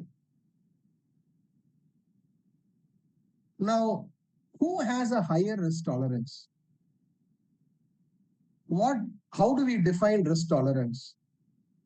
Is it about the risk appetite? How much you can absorb the risk? Am I right? You all agree with me? What is risk tolerance? It is the ability to absorb the risk. How much you have the ability to absorb the risk, isn't it? Who can afford to absorb more risk? Bigger organization or smaller organization? Bigger. It's actually the bigger organizations. The smaller organization have a hungry, right? They are ready to take bigger risk, but they may not have a higher risk tolerance. There's a difference between that. How many companies can afford to make a mistake and get up on your feet again and start walking like the way Google did? With their Gemini, how big was their mistake and how were they easy to brush that aside, came up with the next version of Gemini, and they overtook ChatGPT in terms of technical parameters. Isn't it what we call as risk tolerance? Am I right? You all agree with me? Many people said false. Yes. I want team, you agree that this is very important, right? Risk tolerance is your ability to absorb the risk. So generally bigger organization have the ability to tolerate the risk. They can make mistakes. Smaller organizations always walk on a thin line. They are aggressive, but they don't have risk tolerance. Company cannot afford one costly mistake. The company cannot even be in the map anymore, isn't it? How many promising startups have disappeared? The reason is maybe one costly mistake, isn't it? But bigger organization can do that. Bigger organization have taken those hit in the past and they were able to sustain this. So this is something regarding your risk tolerance. I think I explained this table concept earlier, right? These tables are not part of your IAPP slides. And I have accumulated all these tables and kept it in the folder with the Word document called tables. Am I right? So whenever I create a table, I feel, okay, questions can come around this. It's important that you understand this as a concept. Before going to the exam, look at the table once. All right. So I'm not going to explain this table again. This is just for your reference in the future. When you go to the exam, have a look at these tables. I'm trying to give you this in like a bullet point so that you can recollect the conversations. All right.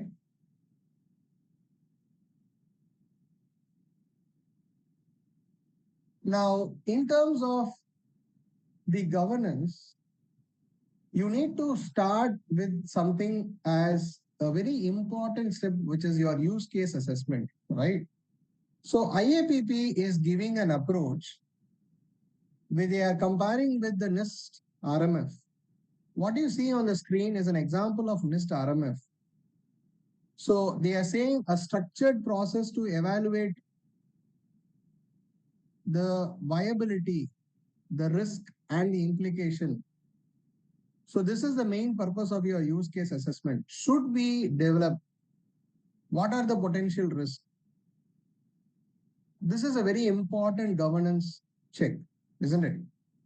Now, regarding this, the key components of NIST AI RMF, it starts with the govern layer, okay? And then it has map, measure, and manage. As usual, govern is always where you define your direction, right? In terms of your policies, procedures, and everything comes at the govern layer. The map layer is about establishing the context. This is where you try to understand the business problem that you're trying to solve. So how is this AI is going to be used? Who are the stakeholders who could be impacted? What type of data that we are going to handle, right? So based on the type of problem statement we are going to try to solve, you will try to map the capabilities, try to understand the target audience, what could be the benefit, what could be the cost, what could be the potential risk. So you're trying to map the AI system in terms of the context. Measure is a stage where you actually analyze the risk, right? And this is where you try to quantify the risk. So out of the map stage, you can probably look at potential risk. But map is the stage where you align it with the layers of your AI ecosystem, where you quantify the risk across various factors such as technical risk, your societal risk, organization risk, right? So this is your measure stage. And this is where you try to do your risk management in terms of your likelihood, impact studies, prioritize. And finally, manages. Once you quantify it, it helps you to prioritize your risk. So you develop your incident response plan, implement the appropriate mitigation controls, monitor the system is all about your manage. Now, what we are trying to give here as a perspective is, so before implementation, you need to do this thorough risk assessment before initiating the AI project. Are we aware of these potential risks, right? Now, the concept of use case assessment is mainly circling around your map stage. Am I right? So this could be possibly an exam style question. Where will your use case assessment can fit in the NIST AI RMF?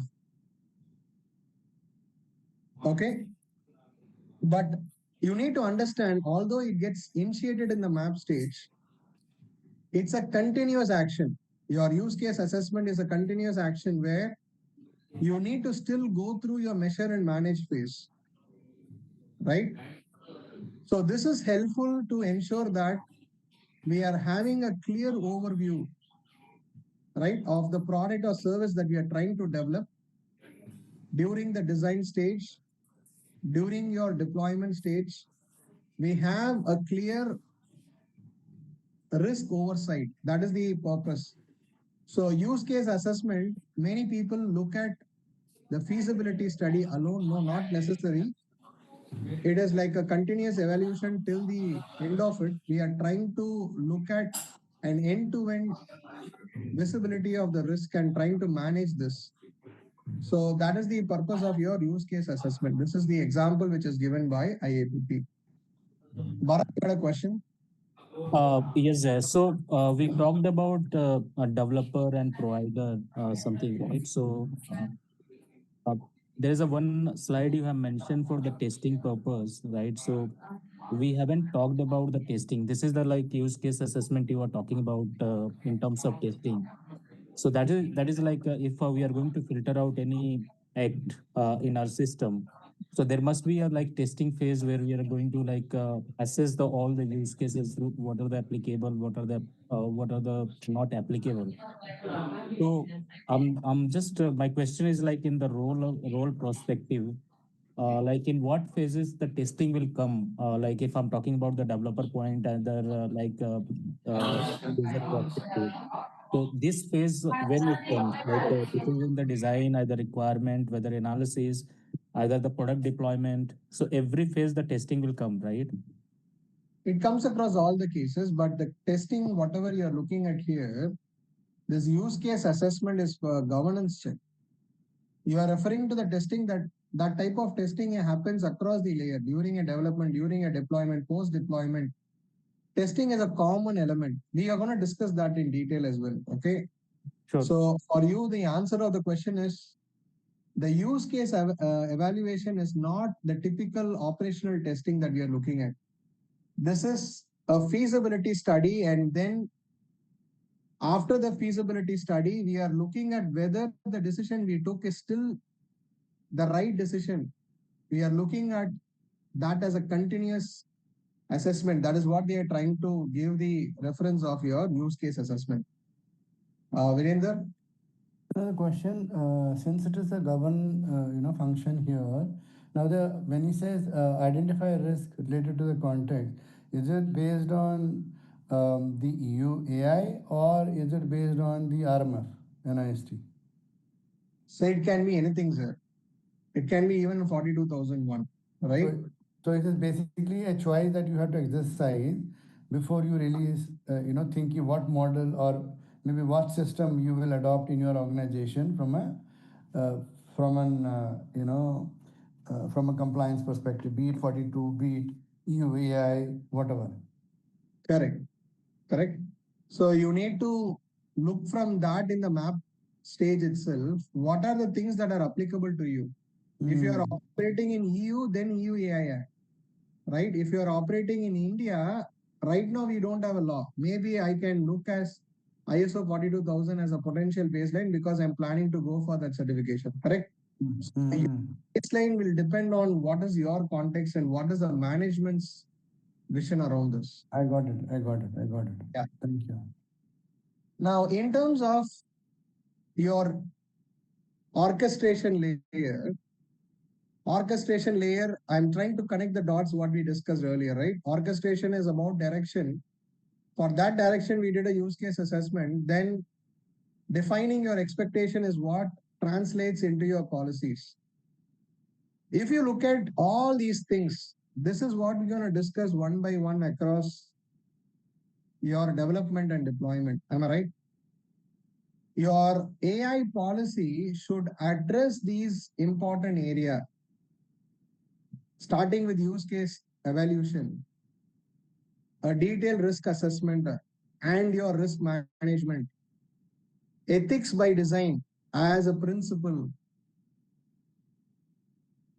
How do you manage data governance?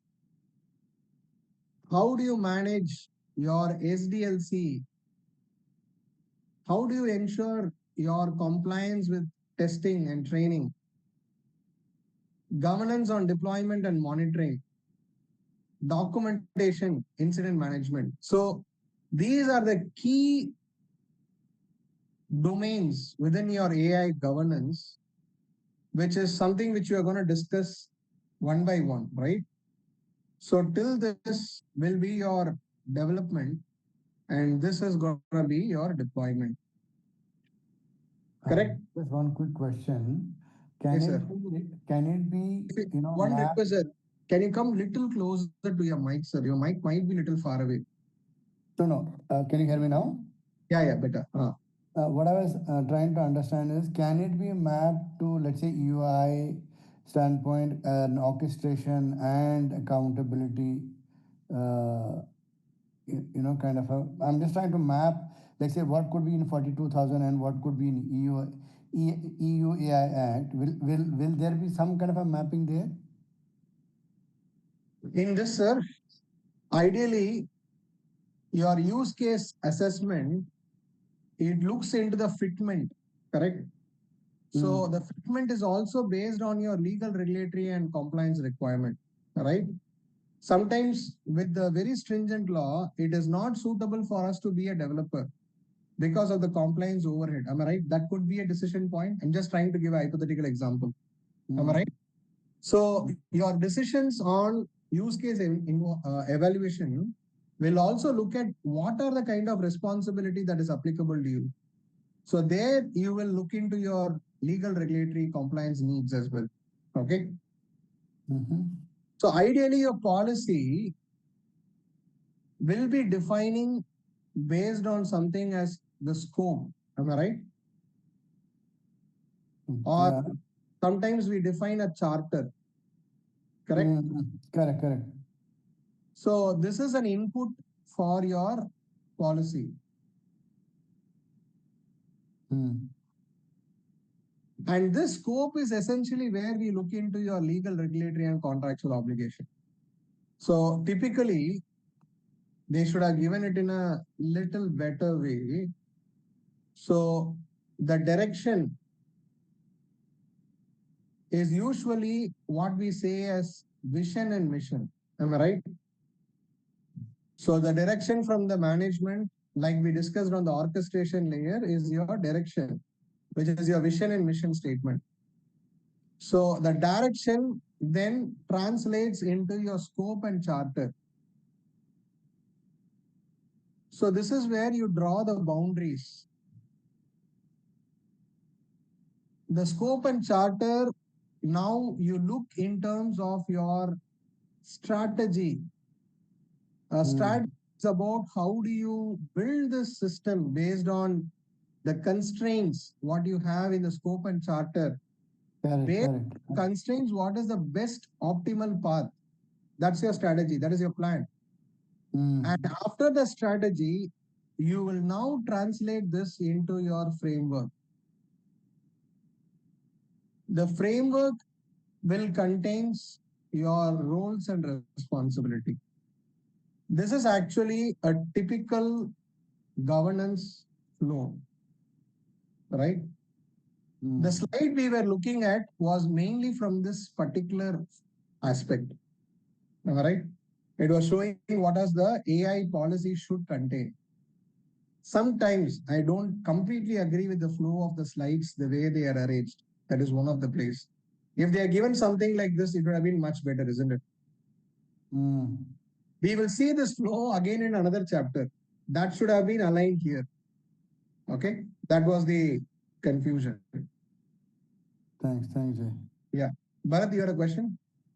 Yes, Jay. So regarding this, to identify like which law we need to apply in our framework, it's a depend on the the product. Suppose like I'm working in the Infosys, either Wipro, either any service-based company, and the company is providing the service to the European product, right? So the I need to focus on the EU Act, right? And similarly, if the product is from the US government and US audience, right? So in that cases, I need to focus on the the government rules and regulation, and that I need to apply those things inside our whatever the AI tools we are going to develop for them. So I need to filter out all the laws, and I need to apply those, and accordingly I need to go through the Indian laws which are the in the which is applicable for that particular things, right? That's how we need to develop the framework, right? Correct, correct, Bharat. Correct. There is a concept called as territorial scope, right? So which is applicable based on our actions. yeah, because why I asked, like there is a 80% of company in India, we are providing the service to the like other country, right? Like you. Yes. Yes. So that's like we need to focus on the EU Act, either US government. If the company is from the Indian, then we need to focus on the like Indian laws and Indian rules and regulation which provided by the government, right? That's what we need to. Absolutely, absolutely. Okay, so we will discuss that territorial scope little detail when I go to the EU AI Act slides. For sure, I'll cover that there. Team, can you look at question number 1? Can you answer this? What is the answer here? A and B both? I would request you to please give in the chat. It will create a bias on people when you answer it loud. So whenever you see that word, team, get used to this. Whenever you see the word select all that apply, there is more than one answer. Get used to this.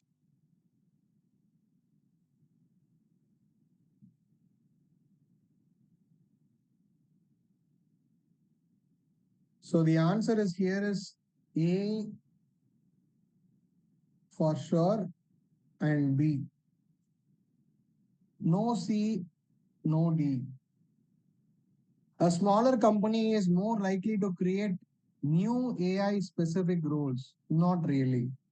A larger company is more likely to create more roles because in general, the amount of models and the systems to be handled by an AI system is comparatively higher compared to a smaller organizations in general, right? There can be a potential debate about this, which I usually have. People say, Jay, smaller organizations tend to automate more. Even they automate more, if you look at it in a comparative view, bigger the organization, the number of AI systems and models which are being handled is always higher. Larger the company will have a lower risk tolerance. I spoke about this. Larger companies will have higher risk tolerance. Am I right? So hence the right answer is A and B. Team, in these kind of questions, this is how IAPP will make the exam very difficult. You need to get both the answers right. Otherwise, you will not get any marks for this. Okay? Getting one right may not be sufficient here. You need to get both the answers right. This chapter should have been the previous chapter, unfortunately. Now they define what is AI governance. AI governance is an approach of using laws, policies, frameworks to help manage AI risk. And it is helping to manage the associated risk and apply the controls. You can do this how? Look at the principles as an approach. I think I already explained this to you. You can look at AI principles from OECD, FIP principles for privacy. UNESCO has ethical AI recommendations. So these are all some of the principles-based recommendations. When it comes to frameworks, I have clearly highlighted two important frameworks, 42001 and your NIST AI RMF.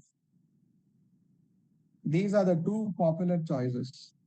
What is Haderia, by the way? Huderia. Huderia is developed by Council of Europe. Okay. So the expansion is human rights, democracy, and the rule of law impact assessment. It is an impact assessment to look at the fundamental rights risk. So it is a European assessment developed by a European Union entity, that is Huderia. All right. If you just know the meaning of, expansion of that and keep it in mind, H stands for human rights, right? And D stands for democracy. And rule of law, RIA stands for Rule of Law Impact Assessment for AI. Okay. So it's basically an impact assessment for AI developed by a European entity. That is it. So IEEE is also a standard for model process for addressing ethical concerns and system design. If you're fond of IEEE papers, then probably you can refer that. Right from my college days, I run away from IEEE papers. Okay. So what makes AI governance bit challenging? The complexity associated with your AI. There are a lot of regulatory challenges. I gave you this example, the self-driving car crashing on a pedestrian. This was reported by in 2016 to 2023, Tesla's autopilot crashes. So it created questions about how current traffic laws apply to self-driving technology. So the complexity of AI questioning the current laws in terms of interpreting product safety laws, liabilities law, patent laws, your IP infringement. Everywhere AI is questioning the current status quo of laws. It is also creating complications. How do you look at domain-specific product safety laws? That's one of the area of complexity. Accountability issues. I gave you the example of IBM Watson. Who was made accountable? So there was a lot of debate around this when it happened in 2018. Was IBM responsible, hospital responsible, doctor responsible? It is to do with the flawed training data. Is there any other intermediary responsible for this? So finally, the accountability frameworks which are coming out now, it goes in a way that they bring the deployer into the question first. Then subsequently, the deployer can indemnify themselves from the flaw if it is purely originating from the developer's mistake, right? So that is their internal headache, right? But trust me, if you are an Indian company deploying or a European company deploying, it's a foreign developer, how much it's feasible for you to indemnify yourself? Those questions are still there, isn't it? The opacity part as a challenge. So AI decision making is generally an element of black box. So people cannot understand how does the decision is being arrived. The transparency part is very low, especially when you look at your neural networks based AI systems, deep thinking, right? Your deep fakes, your transparency is a big question there, isn't it? In terms of the bias and fairness, we have discussed this in detail before. Am I right? The autonomy, the agentic AI is the completely autonomous system. Now, the more the systems become autonomous, I gave you the example of killer robot, which happened in Libya in 2020. So a Turkish-made drone have autonomously targeted humans in a combat, right? Which triggered the questions of human oversight, isn't it? So decision-making oversight is a very key component. That is why human oversight became a key important principle. The risk of misalignment, where the developer builds the system for something, the deployer is using it for something else. All the deep fakes are classical examples of the same, right? Rapid deployment risk. I gave you the example of Gemini. So there is a rat race which is happening and everyone is trying to do this much faster pace of SDLC, right? That results in this situation where there is a risk of misalignment. Sorry, rapid deployment risk. They also call it as acceleration risk. Global coordination. We already understand that AI is spread across. There are too many stakeholders could be involved. There is a developer, there is a provider, there is an importer, there is a distributor, there is a user. These layers makes it difficult when the stakeholders spread across. You need a global coordination, international governance frameworks to address global challenges posed by AI technologies. Malicious use, which is AI is used for any negative use cases. How we can control those downstream risks, especially the foundation models, general purpose AI models, which has enormous capabilities. How we can control the ecosystem, correct? One of the answer is proactive risk assessment related to it. The data dependency part, the issues that can arise from data, which is your data privacy risk, data quality risk, risk related from your IP infringement, copyright issues. The aspects of the output, AI can be probabilistic or deterministic. Probabilistic is where the output is not 100% like it is not 0 and 1. It is something between 0 and 1 is your probabilistic, correct? So many of the situations, your AI output is probabilistic, right? And that makes the governance even more complicated. So it requires more stringent governance. Like AI, IBM Watson used to give a confidence score, isn't it? So it requires a more stringent view. The regulatory approaches around your probabilistic system is going to be very high. The stringent requirements of risk assessment interpretation has to be developed for probabilistic systems. Ethics principle is something which we have discussed as well.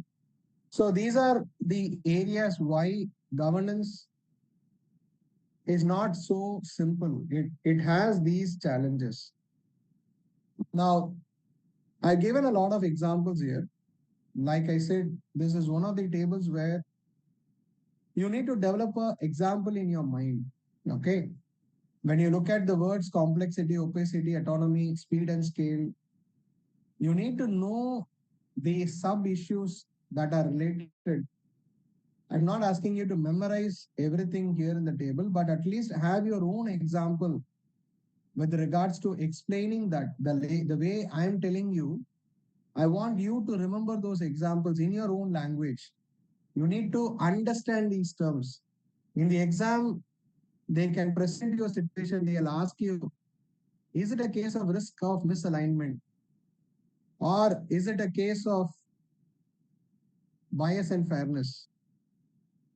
Is it a case of a data quality and bias issue? So if you understand the meaning of it, definitely you can answer those questions. All right.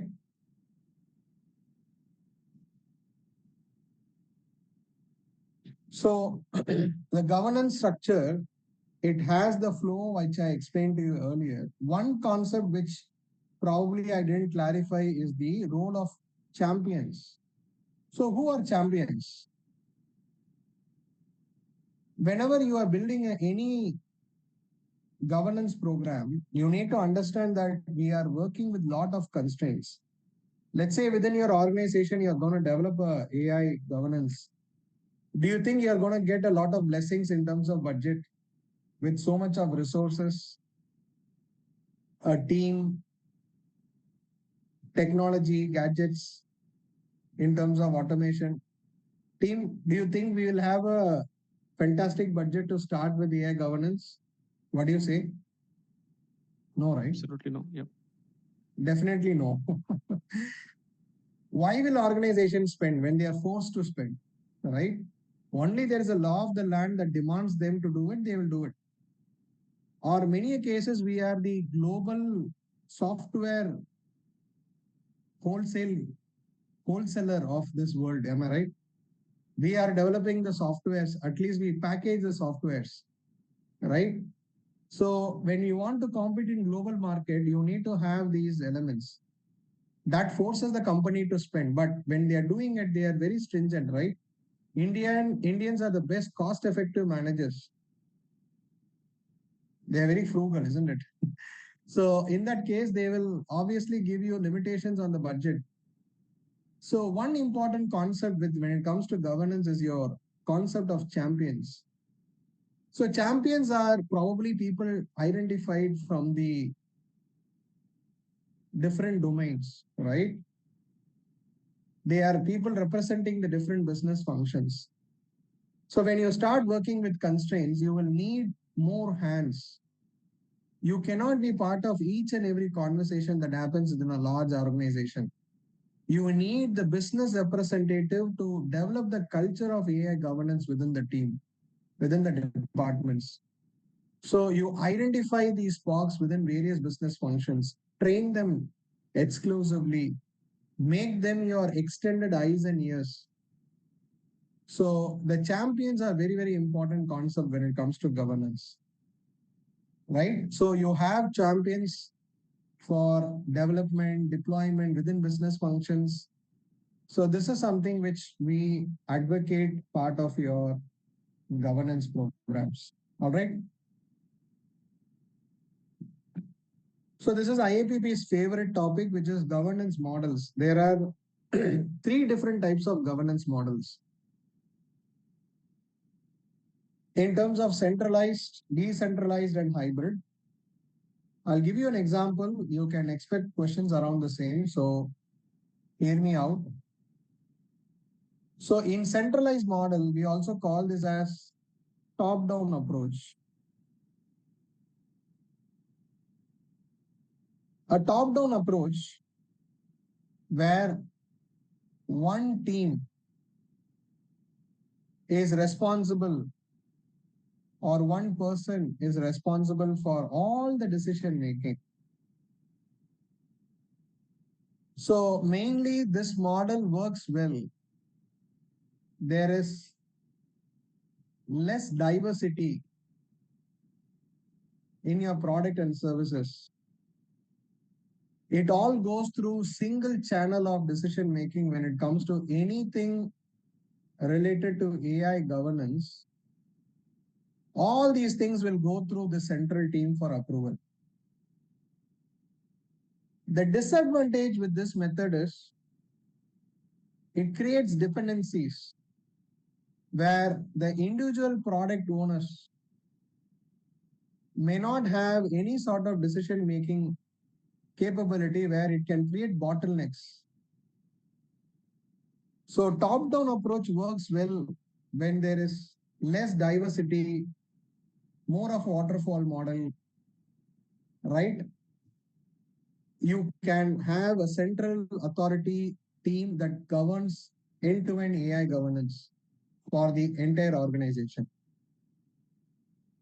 Works well for large organization with very limited requirements, agile decision making with regards to product and services compliance. The decentralized model is a bottom-up approach. In a bottom-up approach, it is also called as local governance. So here we delegate the decision making to individual product owners. So the product owners are responsible for all their compliance, including their AI governance compliance. So anything to do with AI compliance, each of the product owner are responsible. So they may have their discretion when it comes to their approach. So they have the flexibility of decision making, right? So here they have the powers to decide, right? And they take the best possible route, right? That is your decentralized model. Works very well for small organizations which are agile, and probably the diversity of too many products and services can also be a factor to look at decentralized.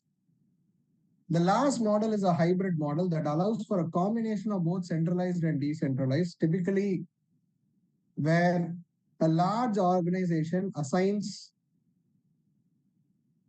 the main responsibility of AI decision making, like a central team defines the baseline, but a product team can take decision with regards to domain specific obligations. One way to look at it. The other way to look at it is where there is a global MNC where the head of department, which is globally responsible for AI governance, set the baseline of policies. The country specific AI governance officer may take the baseline requirements, which is set for the entire group of companies. The country level heads of AI governance can further take decisions when it comes to your local compliance, right? It's a combination of both centralized and decentralized. So here there is nothing called one model is superior over the other. It's about how do you set up your governance model? That is the question. All right. So Sachin, you had a question. Yeah, Jay.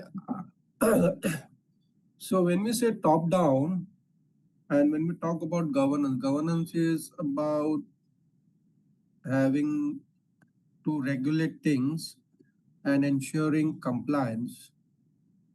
And that can be influenced when it comes top down. So how that can be a negative thing is what I'm trying to understand. So I never said that is negative, no? No. I mean, it says that, that it may become a bottleneck, but sometimes the top down may also help to remove that bottleneck. It can, it cannot, depends on the context, correct? Okay. Like an organization which has a single team for each and every cab approval. Can it create a possible bottleneck when the dependency is too high with too much of product and services? One team takes all the decision. Is there a possibility of bottleneck? Oh, and now I get your point. Okay, it's not about management; it is about centralized function that you. Okay, I get your point now. Thanks. Yeah. Virendra, you had a question? Yeah, I was just a little bit trying to understand when you do a combination of centralized and decentralized, how the roles play. Sir, it is like the central team will define the rules. The local teams will, product teams will help you to comply. They will also have an element of decision making, right? So in centralized model, there is no element of decision making. In the hybrid model, it's a decision making power which is sort of divided. That is the main purpose of hybrid, where you have a flow of top down to bottom up together happening. No, but then that would be a collaboration, right? It can't be just only team A or team B can take a decision on their own. So they will also take the support from the centralized team also, right? Correct. See, the main intent here is how much of flexibility is there in the decision making in these three approaches. That is the way I want you to look at. Okay. Yeah. No, when you look at on the ground, like see when we have actually I'm just trying to simulate it with an example. Like say organization has adopted any one of the AI systems, right? Now they have built something, their agent AI framework, whatever that may be. Now there are, let's say, tens of those agents working. Now when we look at it from an AI governance standpoint, what would actually be a centralized versus the team that are basically responsible for the compliance, where they can have the decision power and all that with them? Can you give an example? I'm just trying to understand on a practically on a grassroots level, on a ground. Okay, let me take an example. Okay, so let's say there is a software AI development company. Let's say we are starting a fresh company. Let's call it ABC. So ABC is trying to build AI product and services. Okay. in a centralized model, they will define the policies, they will keep the decision making with regards to approvals, monitoring, documentation, everything is with them, right? So for each and everything, the product team is dependent on the central team for approvals. They are dependent on the directions. They are dependent on every single decision making. So the business can get impacted, slower growth or innovation, bottlenecks for approvals, less flexibility for the business to work around. Am I right? Now, this method may be suitable for a big company which does not want to take a risk. Like you work in a very highly scrutinized sector, like a banking sector, right? You don't want to allow people on the ground to have any flexibility in the decision making where the organization will be heavily impacted by the smallest of mistakes by the product managers. Am I right? So you are ready to grow slower, but you are emphasizing on a central authority. There is no delegation of powers, right? That's your centralized. The exact opposite is your decentralized. Completely distributed decision making, right? So here, the people on the ground, like the product managers, right? The business given a free go ahead, like an agile model, right? So that is where you look at your decentralized. So individual product manager manages the life cycle and the associated governance, right? So there is a possibility of compliance failure, correct? There is a silo approaches of compliance. There could be a problem with that, correct? But it's a very aggressive approach, very agile approach. That is a decentralized. The third, when you look at from a hybrid, you are looking at a combination of the best of both, right? So the central team defines the baseline. For example, they set the policies, they decide the risk assessments, governance standard, everything process, everything is defined. The business now need to execute this, correct? They need to follow those policies. They need to create those evidences. Yeah, basically operationalizing it. Yes, they are more like an operationalized unit, right? Now, the roles and responsibility is divided in this case, right? And it will help like a proper balance between controls versus your aggressive growth. To certain extent, you give certain decision making to the business as well, right? That is your element of your hybrid. Clear, sir? Got it. Yeah. Thanks. Yeah. Anand, you had a question. So I'm just trying to navigate the accountability question here. In the case of decentralized system of governance, let me draw hypothetical. Can you hold Team A accountable for a regulatory negligence in compliance by Team B? No, they are different products. No, the product owner of Team A. Wouldn't they come within the same organization? Collectively, the top management is always responsible for any failure. But individual product owners are end-to-end accountable for that particular product. That is the meaning. Understood. Yeah. So for establishing AI governance, it's important that we define the roles and responsibility. There can be many roles, like you have ethics officers sometimes, you will have AI project managers, you may have people who will be data scientists, people who will work at testing layer. So there can be many roles that could be specifically defined, correct? One important factor that we discussed earlier to avoid the problem of bias and discrimination, right? We looked at equitable design. I hope you remember the word equitable design, team. I'm just trying to recollect something for you. Do you remember the word equitable design? Anyone? How do you solve that problem of equitable design? This we discussed in the previous session. Yeah. The word equitable design requires what? What needs to be done at this stage? Team, anyone? Equitable design.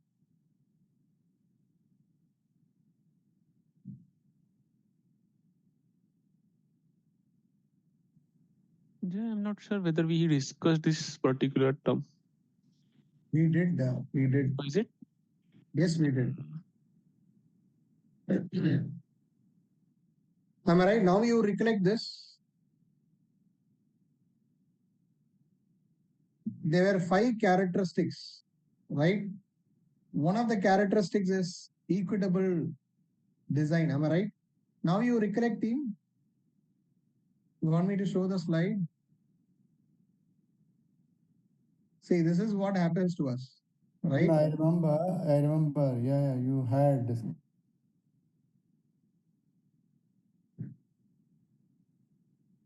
Right? How to build a culture of ethical AI. Correct? So how do you do this? I said diversity is a key factor. Team, you see how exam questions become difficult. That's because they pick up one keyword. They will ask you in a different context. It becomes difficult for our mind to think about this. When you look at it in the same slide, you remember the story, right? This is how IAPP plays words. Okay. Same term used in a different context, our brain doesn't work generally that well. All right.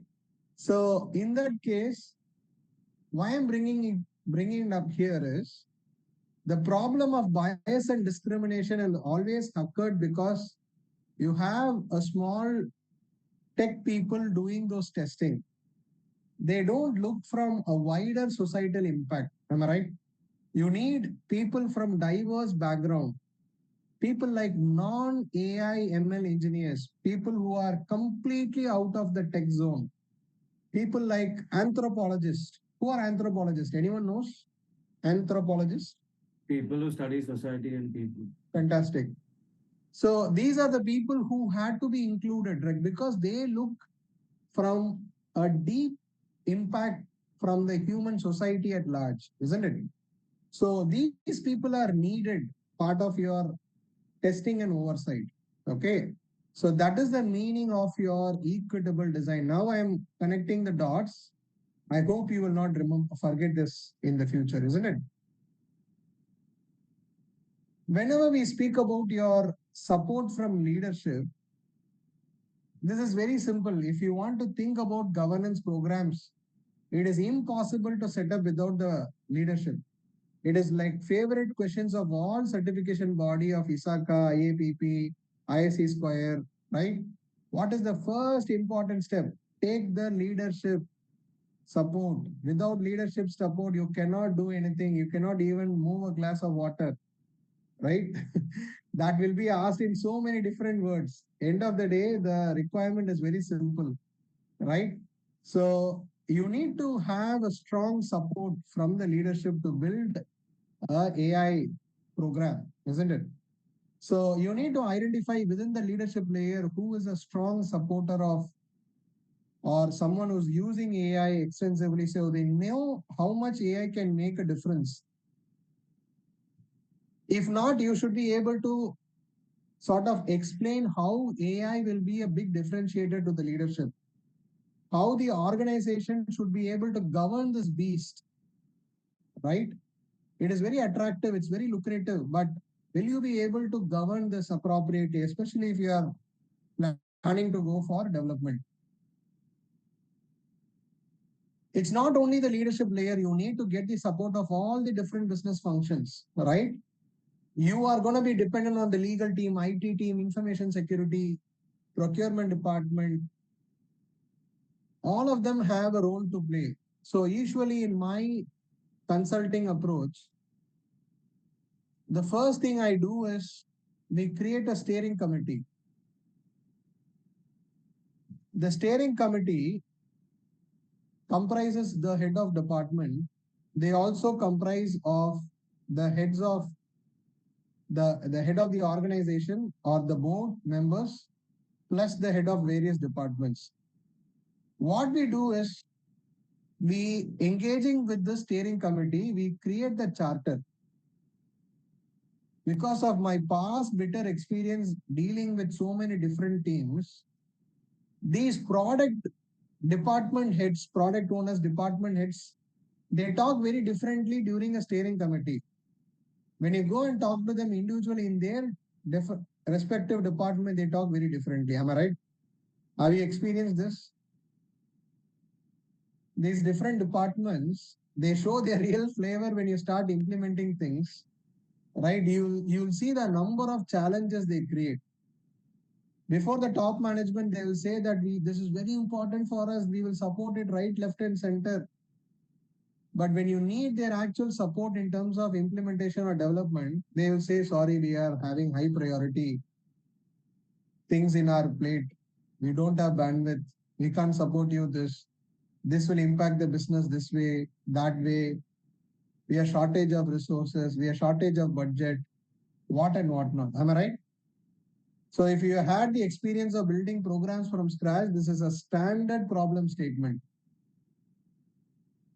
Need not to say about the politics of the head of departments, right? They have their own ego issues and clashes. That's a different story. As long as peoples are there, these people's problem, right? You ask any senior people, the biggest problem is their people problem, right? It's not the technology problem. You can even manage the AI, but you cannot manage the people, isn't it? The people problem are the biggest problem any governance professional will face, correct? So that is why people are paid very high salary because they are there to manage the people, right? Technology and all we can manage, right? You are managing a better half in life and managing the top management or the head of department is the most challenging thing, right? Once you become 35, 40 plus.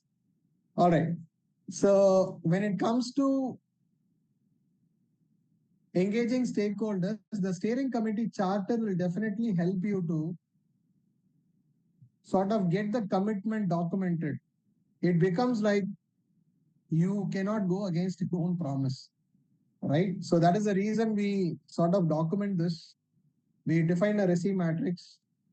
We involve them early so that you can point out if we are going wrong, right? And we will sort of take this clearly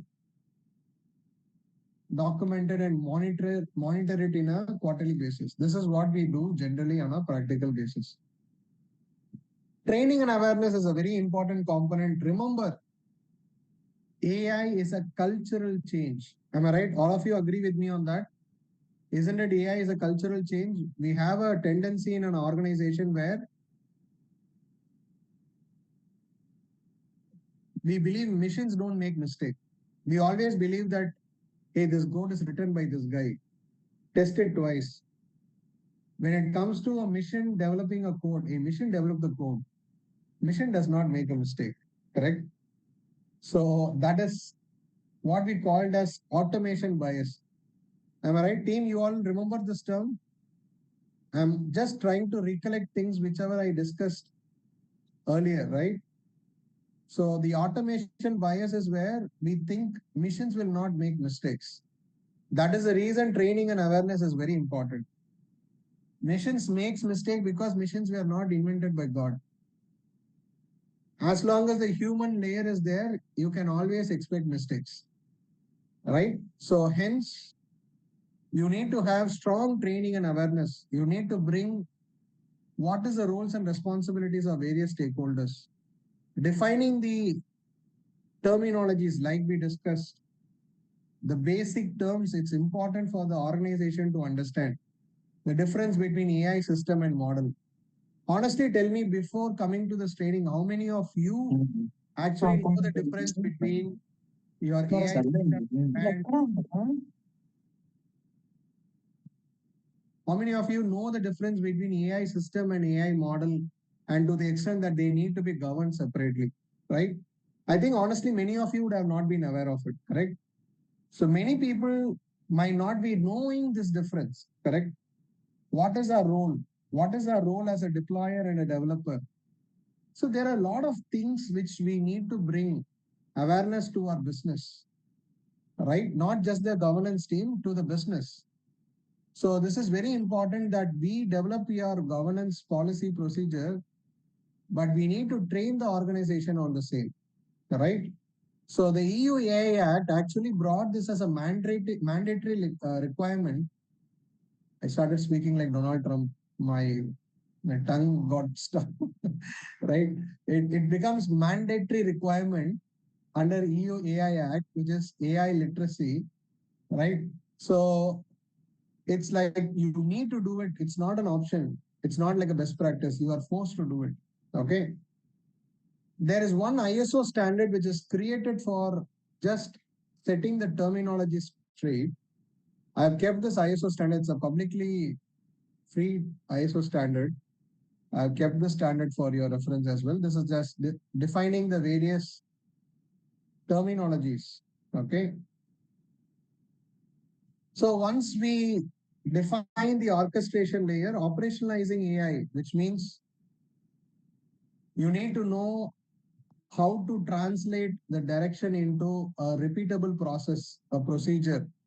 So you create your run books, playbooks, you create the process, right? This is what we saw in terms of integration layer. Am I right, team? Now you're able to connect the dots. Operationalizing responsible AI practice is where we translate your orchestration layer to the integration layer we saw in the EU AI Act implementation document. Am I right?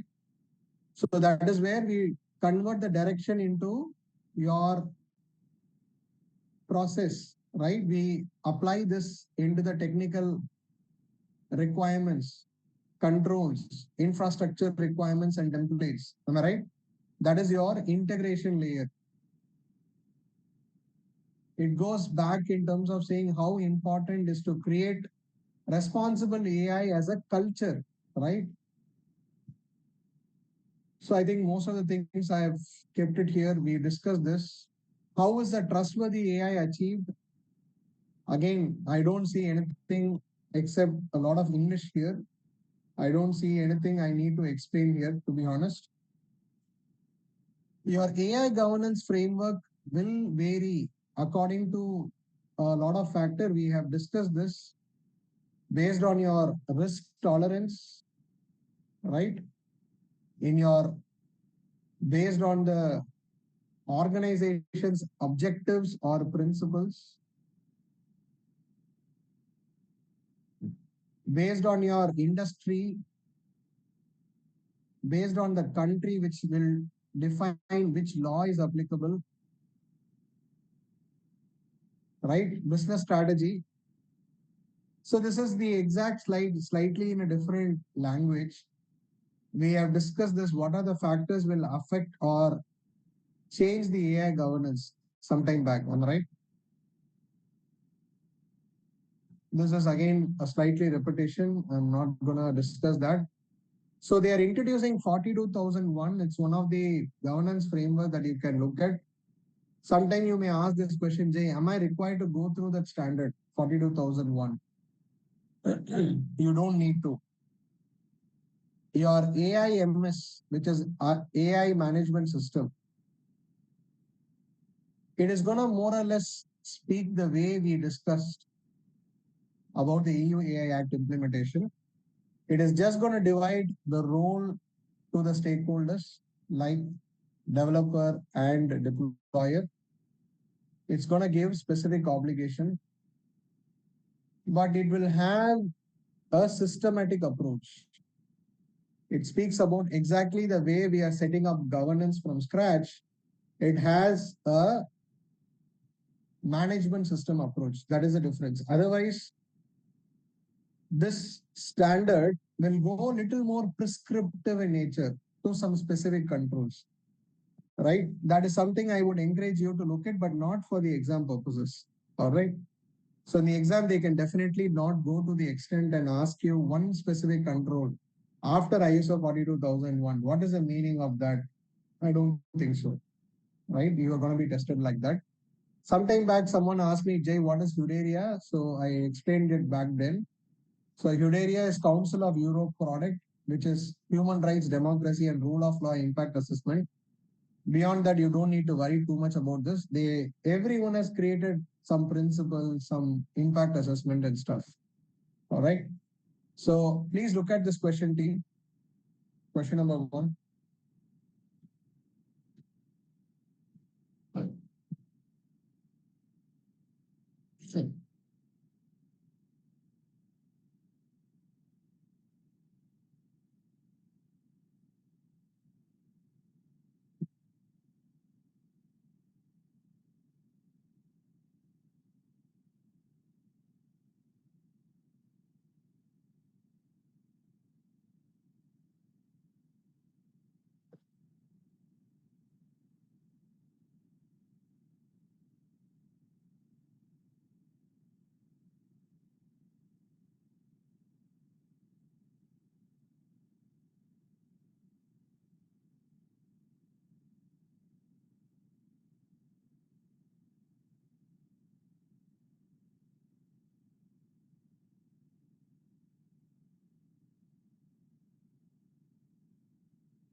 So select all that apply. 3 answers are there. So answer is A, B, and D. So who will do this, right? Showing existing programs are sufficient to mitigate AI risk. That is not the way we usually sort of engage for responsible AI programs. All right.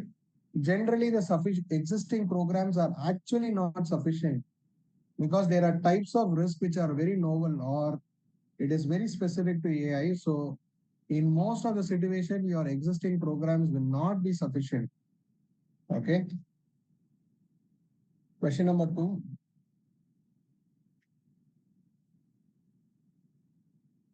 See, this is an exact exam type question. Okay.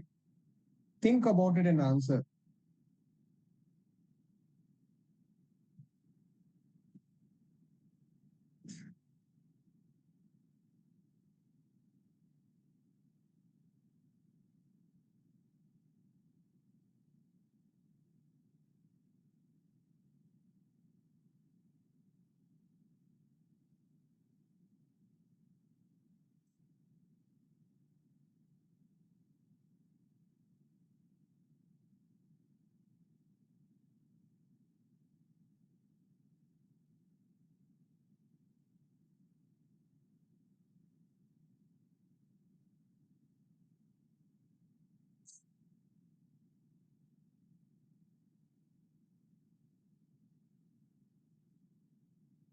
So there is only one answer here.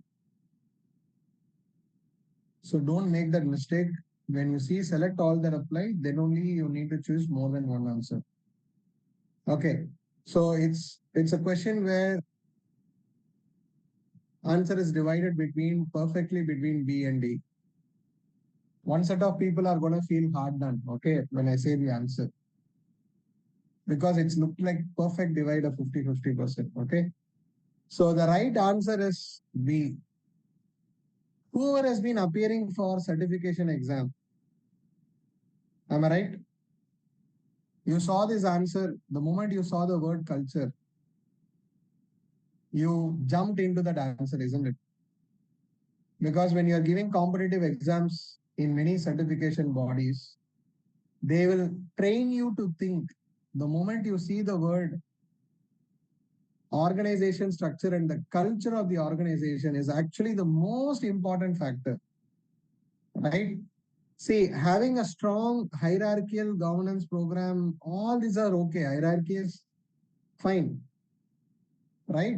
Having a governance program is required for responsible AI governance, practical responsible AI governance. But the word they are trying to emphasize is for practical and responsible AI governance, you need to know your people culture, right? What is their AI literacy? How much they understand AI? How they will handle AI? Am I right? Without knowing this, how can you apply the governance? I hope you are able to understand the intent of the question. Team, right? So before even you build your governance, you need to understand the organization culture, isn't it? That's the foundation layer. Without knowing what it takes to build the governance, you cannot build a proper governance. So this is what the study of knowing what are our product services, what are the nature of our people, what will be the impact of AI. So you need to look at this, understand this first. All right. So I think I'll stop here today. We have one small section in module 3, which is your AI risk management. I'll quickly cover that in the next session. And part of this chapter, I'll also introduce in terms of your AI security risk assessment frameworks.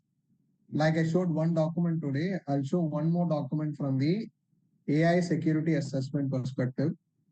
And tomorrow we will run through the module 4, which is the EU AI Act. I'll also cover the GDPR.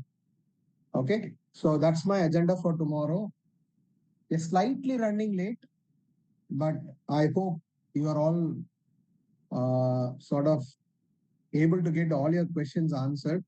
So I'm not stopping any questions, but if need may be, I'll limit few questions on certain topics so that I'll ensure that I focus my coverage. It's done adequately. All right. So my plan is to cover these things tomorrow, and next week we will cover the development and deployment, which is exactly whatever we discussed on that particular document. It will be converted to words. So hence, I spend so much time on the document because whenever I'm going to look at the development and deployment slides, it's like be a reiteration of whatever I have already discussed. Okay.